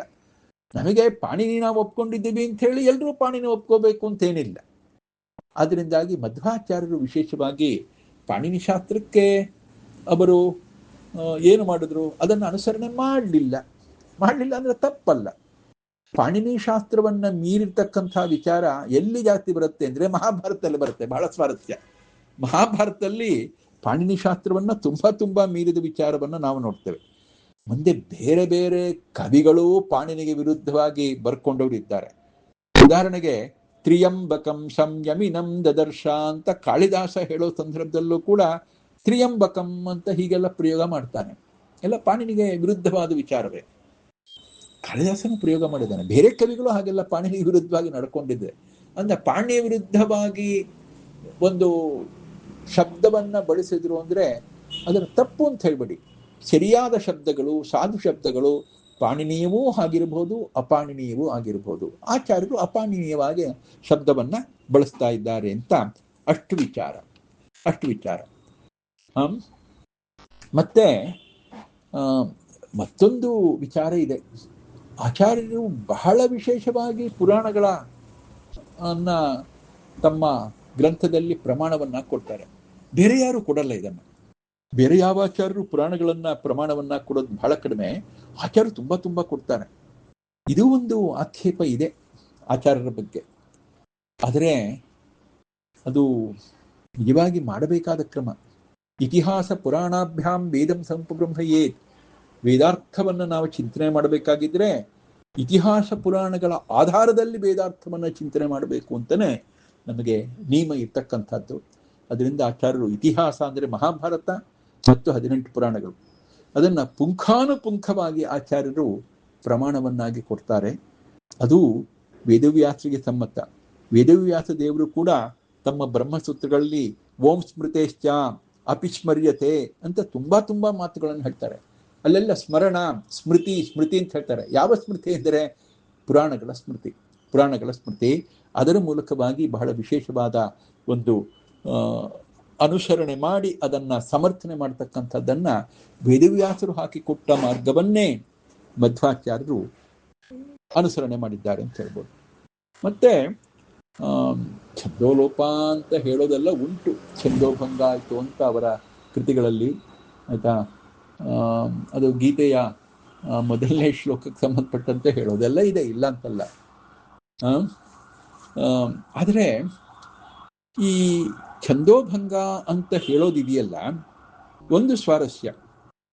ಆ ಛಂದಸ್ಸಿಗೆ ಸಂಬಂಧಪಟ್ಟಂತೆ ಒಂದು ಮಾತಿದೆ, ನತ್ವೇಕೇನ ಅಕ್ಷರೇಣ ಛಂದಾಂ ಸಿಬಿಯಂತಿ ನದ್ವಾಭ್ಯಾಂ ಅಂತ. ಅಂದ್ರೆ ಎಷ್ಟು ಅಕ್ಷರಗಳಿರಬೇಕು ಇದ್ರೆ ಒಂದು ಛಂದಸ್ಸು ಅಂತ ನಿಯಮ ಇದೆ. ಆ ನಿಯಮದಲ್ಲಿ ಒಂದಕ್ಷರ ಅಥವಾ ಎರಡಕ್ಷರ ಕಡಿಮೆ ಇದ್ರು ಜಾಸ್ತಿ ಇದ್ರು ಛಂದಸ್ಸಿಗೆ ಭಂಗವಿಲ್ಲ ಅಂತ ಅಲ್ಲೇ ಮಾತನ್ನು ಹೇಳಿದ್ದಾರೆ. ಅಂದ್ರೆ 32 ಅಕ್ಷರಗಳಿರಬೇಕು ಅನುಷ್ಠುಪ್ ಛಂದಸ್ಸಿಗೆ ಅಂದ್ರೆ 32 ಇರಬೇಕು ಅಂತಿಲ್ಲ, ಅಥವಾ 33 ಆದ ಕೂಡಲೇ ಅದು ಅನುಷ್ಠುಪ್ ಅಲ್ಲ ಅಂತನೂ ಅಲ್ಲ, ಅಥವಾ 31 ಆದರೂ ಅನುಷ್ಠುಪ್ ಆಗಲ್ಲ ಅಂತಿಲ್ಲ. ಅಂದ್ರೆ ಏಕೇನ ಅಕ್ಷರೇಣ, ಒಂದಕ್ಷರ ಕಡಿಮೆ ಅಥವಾ ದ್ವಾಭ್ಯಾಂ 2 ಅಕ್ಷರ ಕಡಿಮೆ ಆದರೆ, ಅಥವಾ 2 ಅಕ್ಷರ ಜಾಸ್ತಿ ಆದರೂ ಕೂಡ ಅದೇ ಛಂದಸ್ಸು. ಅನುಷ್ಠುಪ್ ಛಂದಸ್ಸಿಗೆ 32 ಅಂದ್ರೆ ಅದು 31 ಆಗಲಿ 30 ಆಗಲಿ, ಅಥವಾ 33 ಆಗಲಿ 30 ಆಗಲಿ, ಅದು ಅನುಷ್ಠುಪ್ ಛಂದಸ್ಸೇ ಅಂತ ಹೀಗೆ ಹೇಳ್ತಾರೆ. ಆದ್ರಿಂದಾಗಿ ಆಚಾರ್ಯರ ಮಾತಿನಲ್ಲಿ ಆ ತರಹ ಏನು ವ್ಯತ್ಯಾಸ ಕಾಣೋದಿಲ್ಲ. ಕಂಡ್ರೆ ಈ ಒಂದು ವಿಚಾರವನ್ನ ಛಂದಸ್ಸಿನ ನಿಯಮವನ್ನ ಇಟ್ಟುಕೊಂಡು ಅದನ್ನ ಕೂಡಿಸಬಹುದು.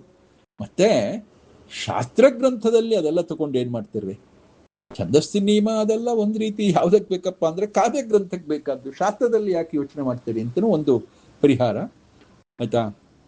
ಅಂತೂ ಆಚಾರ್ಯರು ಬಹಳ ಅದ್ಭುತವಾದ ರೀತಿಯಲ್ಲಿ ತಮ್ಮ ಗ್ರಂಥಗಳನ್ನು ರಚನೆ ಮಾಡಿದ್ದು.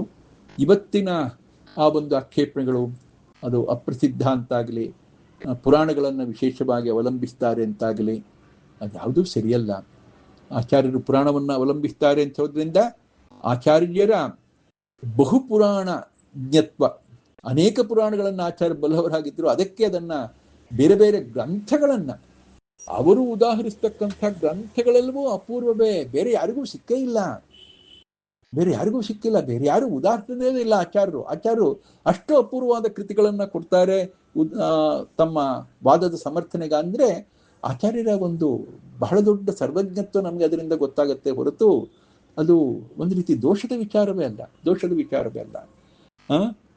ಹೀಗೆ ಮತ್ತೆ ಆಚಾರ್ಯ ಗ್ರಂಥ ಓದೋ ಸಂದರ್ಭದಲ್ಲಿ ಸರಿಯಾದ ರೀತಿಯಲ್ಲಿ ಓದಿ ಅದನ್ನು ಅರ್ಥ ಮಾಡ್ಕೋಬೇಕು. ತುಂಬಾ ಜನ ಸರಿಯಾದ ರೀತಿ ಓದ್ಕೊಂಡಿಲ್ಲ. ಸ್ವಾರಸ್ಯ ಅಂದ್ರೆ ಆಗ್ಲೇ ನಾನೊಂದು ಹೇಳಿದೆ, ಅಪ್ರಸಿದ್ಧ ಶ್ರುತಿಗಳು ಅಂತ ಹೇಳೋ ಸಂದರ್ಭದಲ್ಲಿ ಯಾರು ಅಪ್ಪಯ್ಯ ದೀಕ್ಷಿತರು ಹೇಳೋ ಸಂದರ್ಭದೇನೆ ಚತುರಶ್ರುತಿ ಅಂತ ಕೋಟ್ ಮಾಡಿದ್ದಾರೆ ಅಂತ. ನಿಜವಾಗಿ ನೋಡಿ ಏನಾಗಿದೆ ಅಂದ್ರೆ ಆಚಾರ್ಯ ಕೋಟ್ ಮಾಡಿದ್ದು ಚತುರಶ್ರುತಿ ಅಂತಲ್ಲ.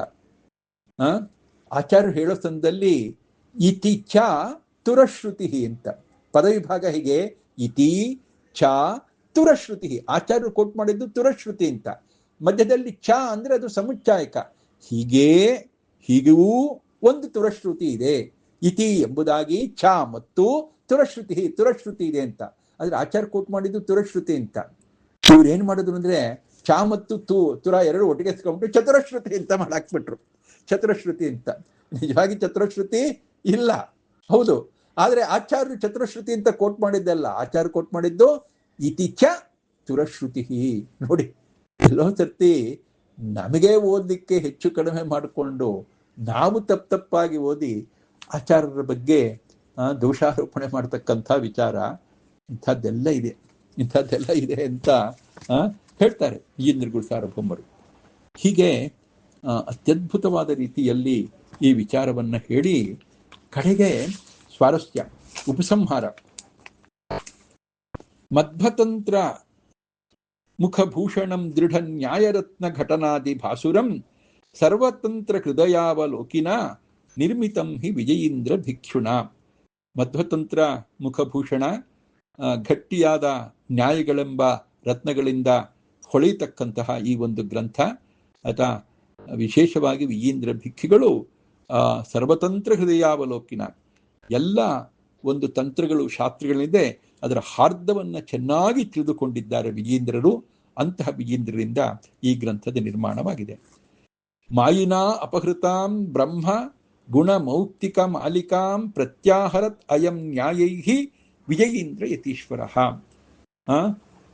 ಭಗವಂತನ ಪರಬ್ರಹ್ಮನ ಗುಣಗಳೆಂಬ ಮುತ್ತಿನ ಮಾಲೆಯನ್ನ ಮಾಯಾವಾದಿಗಳು ಅಪಹಾರ ಮಾಡಿದ್ರಂತೆ.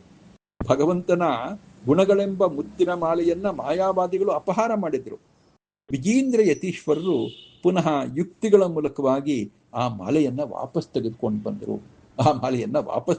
ಬಂದರು ಅಂತ. ಅಂದ್ರೆ ಒಂದ್ ರೀತಿ ದೇವರಲ್ಲಿ ಸದ್ಗುಣಗಳೆಲ್ಲ ಇದೆ ಅಂತ ಬಂದಾಗ ದೇವರು ನಿರ್ಗುಣ ಅಂತ ಹೇಳಿ ಭಗವಂತನ ಗುಣಗಳೆಂಬ ಮುತ್ತಿನ ಮಾಲೆಯನ್ನೇ ಅಪಹಾರ ಮಾಡಿದ್ರಪ್ಪ ಅವರು. ಪುನಃ ತಮ್ಮ ಯುಕ್ತಿಗಳ ಮೂಲಕವಾಗಿ ಆ ಒಂದು ವಾದವನ್ನ ಖಂಡನೆ ಮಾಡಿ ವಾಪಸ್ ತೆಗೆದುಕೊಂಡು ಬಂದರು. ಆದ್ರಿಯದ್ವಂ ಇದಂ ಅದ್ಭದರ್ಶನಂ ವ್ಯದ್ಭಗಂ ತ್ಯಜತ ಬುದ್ಧದರ್ಶನಂ ಸಾಂಕರಂ ವಿಹತ ವೇದಲಂಬನಂ ಸಾಧವಸ್ತೈಹ ಸಾಕ್ಷಿ ಉಮಾಧವ ಅಂತ. ಇದು ಏನು ಶ್ಲೋಕ ಇದೆ, ಹಿಂದೆ ಹೇಳಿದ ಶ್ಲೋಕ ಮತ್ತು ಈ ಶ್ಲೋಕ. ಹಿಂದೆ ಏನಪ್ಪಾ ಅಂತ ಬಂದಾಗ ಮಾಯಿನಾ ಅಪಹೃತಾಂ ಅಂತ ಹೇಳಿದ್ನಲ್ಲ, ಅದು ಇದರಲ್ಲಿ ಬರ್ತಕ್ಕಂಥ ಶ್ಲೋಕದಲ್ಲಿ ಮಧ್ವತಂತ್ರ ಅರ್ಧನ ಏನು ಮಾಡಿದಾರಲ್ಲ ಅಪ್ಪಯ್ಯ ದೀಕ್ಷಿತರು, ಅವರು ತಮ್ಮ ಗ್ರಂಥದಲ್ಲಿ ಮಧ್ವಾದ್ಭಿಹಿ ಮುಷಿತಂ ಸದದ್ವಿತೀಯಂ ಅಂತ ಅವ್ರು ಹೇಳೋದು. ತಮ್ಮ ಗ್ರಂಥದಲ್ಲಿ ಮಧ್ವಾಚಾರ್ಯ ಮೊದಲಾದವರು ಪರಬ್ರಹ್ಮನೊಬ್ಬನೇ ಇದ್ದಾನೆ ಎನ್ನುವ ಈ ತತ್ವವನ್ನ ಕಳತನ ಮಾಡಿಬಿಟ್ರು. ಅಂದ್ರೆ ಅದನ್ನೆಲ್ಲ ಖಂಡನೆ ಮಾಡಿಬಿಟ್ರು. ಅದೊಂದು ಶ್ರೇಷ್ಠವಾದ ರತ್ನ, ಅದು ಮುಚ್ಚಿ ಹೋಗಿತ್ತು, ಆಯ್ತಾ. ಅದನ್ನೆಲ್ಲ ಇವತ್ತು ಆ ಮತವನ್ನ ಖಂಡನೆ ಮಾಡಿ, ಆಯ್ತಾ, ಈಗ ನಾವು ನಿಜವಾದ ತತ್ವವನ್ನ ಇವತ್ತು ತಂದು ನಿಮ್ಗೆ ಕೊಟ್ಟಿದ್ದೇನೆ. ಮೌಲಿ ರತ್ನ, ಶ್ರೇಷ್ಠವಾದ ರತ್ನವನ್ನು ತಂದು ಕೊಟ್ಟಿದ್ದೇನೆ ಅಂತ. ಮಧ್ವಾದ್ಭಿಹಿ ಮುಷಿತಂ ಅತ್ರ ತದದ್ವಿತೀಯಂ ಪ್ರತ್ಯಾಹರ ತದಿದಂ ಆಗಮ ಮೌಲಿ ರತ್ನಂ. ದೇವರೊಬ್ಬನೇ ಇದ್ದಾನೆ ಎಂತಕ್ಕಂಥದ್ದು ವೇದಗಳಲ್ಲಿ ಕೊಂಡಾಡುವ ಶ್ರೇಷ್ಠವಾದ ರತ್ನ. ಅದು ಮಧ್ವಾದಿಭಿಹಿ ಮುಷಿತಂ, ಮಧ್ವಾಚಾರ್ಯ ಮೊದಲಾದವರು ಬಂದು ಅದನ್ನ ಖಂಡನೆ ಮಾಡಿ ಕಳ್ತನ ಮಾಡಿ ಹಾಕ್ಬಿಟ್ಟಿದ್ರು. ಈಗ ಪ್ರತ್ಯಾಹರತೆ, ಆಯ್ತಾ, ಅಪ್ಪಯ್ಯ ದೀಕ್ಷಿತರು ಬಂದು ವಾಪಸ್ ತಗೊಂಡು ಬಂದರು ಅಂತ, ಆಯ್ತಾ, ಮಧ್ವತಂತ್ರ ಮುಖಮಧ್ಯಮದಲ್ಲಿ ಬರತಕ್ಕಂಥ ಶ್ಲೋಕ. ಅದಕ್ಕೆ ಪ್ರತಿಪಕ್ಷವಾಗಿ ಅದಕ್ಕೆ ಒಂದು ರೀತಿ ಅದಕ್ಕೆ ವಿರೋಧ ತೋರಿಸಕ್ಕೋಸ್ಕರವಾಗಿ, ಆಯ್ತಾ, ಪೈಪೋಟಿ ಕೊಡೋ ರೀತಿಯಲ್ಲಿ ಮಾಯಿನಾ ಅಪಹೃತಾಂ ಬ್ರಹ್ಮಗೌಣ ಮೌಕ್ತಿಕ ಮಾಲಿಕಾಂ ಅಂತ ಹೇಳ್ತಾರೆ. ಮಾಯಾವಾದಿಗಳು ಅಪಹರಿಸಿದ ಪರಬ್ರಹ್ಮನ ಗುಣಗಳೆಂಬ ಮುತ್ತಿನ ಮಾಲೆಯನ್ನ ಪ್ರತ್ಯಾಹರತ್ ಅಯಂ ನ್ಯಾಯೈಹಿ ವಿಜಯೀಂದ್ರ ಯತೀಶ್ವರ. ಹಾಗೇನೆ ಅಲ್ಲಿ ಮಧ್ವತಂತ್ರ ಮುಖಮಧ್ಯದಲ್ಲಿ ಕಡೆಗೆ ಬರ್ತಕ್ಕಂಥ ಮತ್ತು ಶ್ಲೋಕ.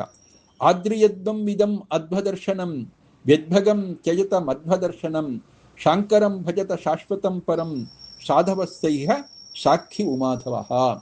ಅವರು ಹೇಳೋದು, ಈ ಒಂದು ನಮ್ಮ ದರ್ಶನ ಸರಿಯಾದ ದಾರಿಯಲ್ಲಿ, ವೇದದ ದಾರಿಯಲ್ಲಿ ಸಾಗುವ ದರ್ಶನ, ಅದನ್ನ ಶಾಂಕರ ದರ್ಶನವನ್ನ ಆದರ ಮಾಡಬೇಕು. ವ್ಯದ್ಭಗಂ ತ್ಯಜತ ಮಧ್ವದರ್ಶನಂ, ಮಧ್ವಾಚಾರ ದರ್ಶನ ಅದು ದಾರಿ ಬಿಟ್ಟ ದರ್ಶನ, ವೇದಕ್ಕೆ ವಿರುದ್ಧವಾದ ದರ್ಶನ, ಅದನ್ನ ದೂರ ಮಾಡಿ.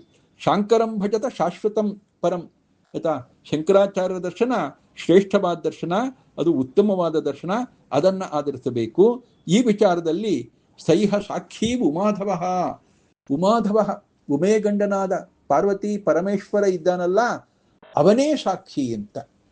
ಯಾಕೆ ಅವನೇ ಸಾಕ್ಷಿ ಅಂದ್ರೆ, ಸ್ವಾರಸ್ಯ ಅವರೇನು ಹೇಳ್ತಾರೆ, ಅದು ಬೇರೆ ಯಾರಲ್ಲ, ರುದ್ರದೇವರೇ ಶಂಕರರಾಗಿ ಬಂದು ಈ ಒಂದು ಕಾರ್ಯವನ್ನ ಮಾಡಿದರು ಅಂತ ಅವರೆಲ್ಲ ಹೇಳ್ತಕ್ಕಂಥ ಮಾತು. ಅಂದ್ರೆ ಶಂಕರಾಚಾರ್ಯ ಬೇರೆಯಲ್ಲ, ರುದ್ರದೇವರೇ ಅಂತ ಅವರು 4 ಜನ ಯತಿಗಳ ಶಿಷ್ಯರ ಜೊತೆಗೆ ಚತುರ್ಭಿ ಸಹಿತ ಶಿಷ್ಯೈಹಿ ಶಂಕರ ಅವತರಿಷ್ಯತಿ ಅಂತ ಅವ್ರು ಹೇಳ್ತಾರೆ. ಚತುರ್ಭಿ ಸಹಿತ ಶಿಷ್ಯೈಹಿ ಶಂಕರ ಅವತರಿಷ್ಯತಿ, ಚತುರ್ಭಿ ಸಹಿತ ಶಿಷ್ಯೈಹಿ ಶಂಕರ ಅವತರಿಷ್ಯತಿ ಅಂತ. ಹೀಗೆ ಶಂಕರಾಚಾರ್ಯರು ಅಂದ್ರೆ ಬೇರೆ ಯಾರಲ್ಲಪ್ಪ, ರುದ್ರದೇವರೇ ಅಂತ ಅವ್ರು ಹೇಳ್ತಕ್ಕಂಥ ಮಾತು. ಸರಿ, ಅವರು ತಮ್ಮ ಬಗ್ಗೆ ಹೊಗಳಿಕೆ ಮಾತು ಹೇಳಿದ್ದಾರೆ ಅಂತ ಆಯ್ತು, ಇಲ್ಲ ಅಂತಲ್ಲ. ಆದರೆ ಅಲ್ಲಿ ಸಾಕ್ಷಿ ಉಮಾಧವ, ಈ ಮಾತಿಗೆ ಸಾಕ್ಷಿ ಯಾರು? ರುದ್ರದೇವರೇ ಬಂದು ಶಂಕರಾಚಾರ್ಯರಾಗಿ ಬಂದು ಇವದನ್ನ ಕೊಟ್ಟಿದ್ದು. ಆದ್ರಿಂದಾಗಿ ಸಾಕ್ಷಿ ಉಮಾಧವ ಯಾರು? ಪರಮೇಶ್ವರನೇ ಇದಕ್ಕೆ ಸಾಕ್ಷಿ ಅಂತ ಅವರು ಹೇಳಿರೋ ಮಾತು. ಅದಕ್ಕೆ ಒಂದು ರೀತಿ ಪೈಪೋಟಿ ಕೊಡೋ ರೀತಿಯಲ್ಲಿ ಇಲ್ಲಿ ವಿಜೇಂದ್ರ ಗುರುಸಾರ್ವಭೌಮರು ಹೇಳ್ತಾರೆ, ಆದ್ರಿಯದ್ವಂ ಇದಂ ಅದ್ಭದರ್ಶನಂ ವ್ಯದ್ಭಗಂ ತ್ಯಜಿತ ಬುದ್ಧ ದರ್ಶನಂ ಸಾಂಕರಂ ವಿಹತ ವೇದಲಂಬನಂ ಸಾಧವಸ್ತೈಹ ಸಾಕ್ಷಿ ಉಮಾಧವ.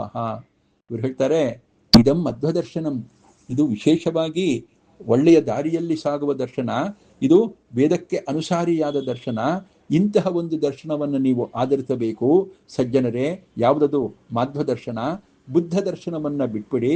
ಬುದ್ಧರೇ ಇನ್ನಾಗಿ ಪ್ರಚ್ಛನ್ನ ಬೌದ್ಧರಾಗಿ ಬಂದಿರತಕ್ಕಂತಹ ಇವರ ದರ್ಶನ ಏನಿದೆ, ವಿಹತ ವೇದಲಂಬನಂ, ವೇದದ ಆಲಂಬನೆ ಇಲ್ಲ, ವೇದದ ಒಂದು ಆಸರೆ ಇಲ್ಲದ ಇಂತಹ ಸಾಂಕರ ಮತ ಏನಿದೆ, ಇದನ್ನ ನೀವು ಅನುಸರಣೆ ಮಾಡಬಾರದು. ಇದಕ್ಕೆ ಸಾಕ್ಷಿ ಉಮಾಧವ ನೋಡಿ, ಅವರು ಸಾಕ್ಷಿ ಉಮಾಧವ ಅಂತ ಅಲ್ಲಿ ಹೇಳಿದ್ರು, ಸಹ್ಯ ಸಾಕ್ಷಿ. ಅದೇ ಮಾತನ್ನೇ ಪುನಃ ಯಾರು ಹೇಳ್ತಾರೆ ಅಂತ ಬಂದಾಗ ವಿಜೇಂದ್ರ ಗುರು ಸಾಹೇಬ್ ಸಾಕ್ಷಿ ಉಮಾಧವ. ಅಲ್ಲಪ್ಪ ಇದೇನದು? ಉಮಾಧವ ಅಂದರೆ ಪರಮೇಶ್ವರ ಮಾಧ್ವ ಸಿದ್ಧಾಂತವನ್ನು ಒಪ್ಪಿ ಅಂತ ಹೇಳಿದ್ದಾನ? ಹೌದು. ಎಲ್ಲಿ ಹೇಳಿದ್ದಾನೆ? ಪದ್ಮಪುರಾಣದಲ್ಲಿ ಬರುತ್ತೆ. ಶ್ರೀರಾಮ ರಾಮ ರಾಮೇತಿ ರಮೇ ರಾಮೇ ಮನೋರಮೆ ಸಹಸ್ರನಾಮ ತತ್ತುಲ್ಯಂ ರಾಮನಾಮ ವರಾನನೇ. ವರಾನನೇ, ಸುಂದರ ಮುಖವುಳ್ಳ ಪಾರ್ವತಿಯೇ, ಶ್ರೀರಾಮ ರಾಮ ರಾಮೇತಿ ಆಯ್ತಾ, ರಮೇ ರಾಮೇ ಮನೋರಮೆ, ಮನೋರಮಳಾಗಿರ್ತಕ್ಕಂಥವಳೇ ಆಯ್ತಾ, ವರಾನನೇ, ಶ್ರೀರಾಮ ರಾಮ ರಾಮೇತಿ, ಶ್ರೀರಾಮ ಶ್ರೀರಾಮ ಶ್ರೀರಾಮ, ಇದನ್ನೇ ಯಾವತ್ತು ಪಠನ ಮಾಡು, ಇದನ್ನೇ ಯಾವತ್ತು ಪಠನ ಮಾಡು.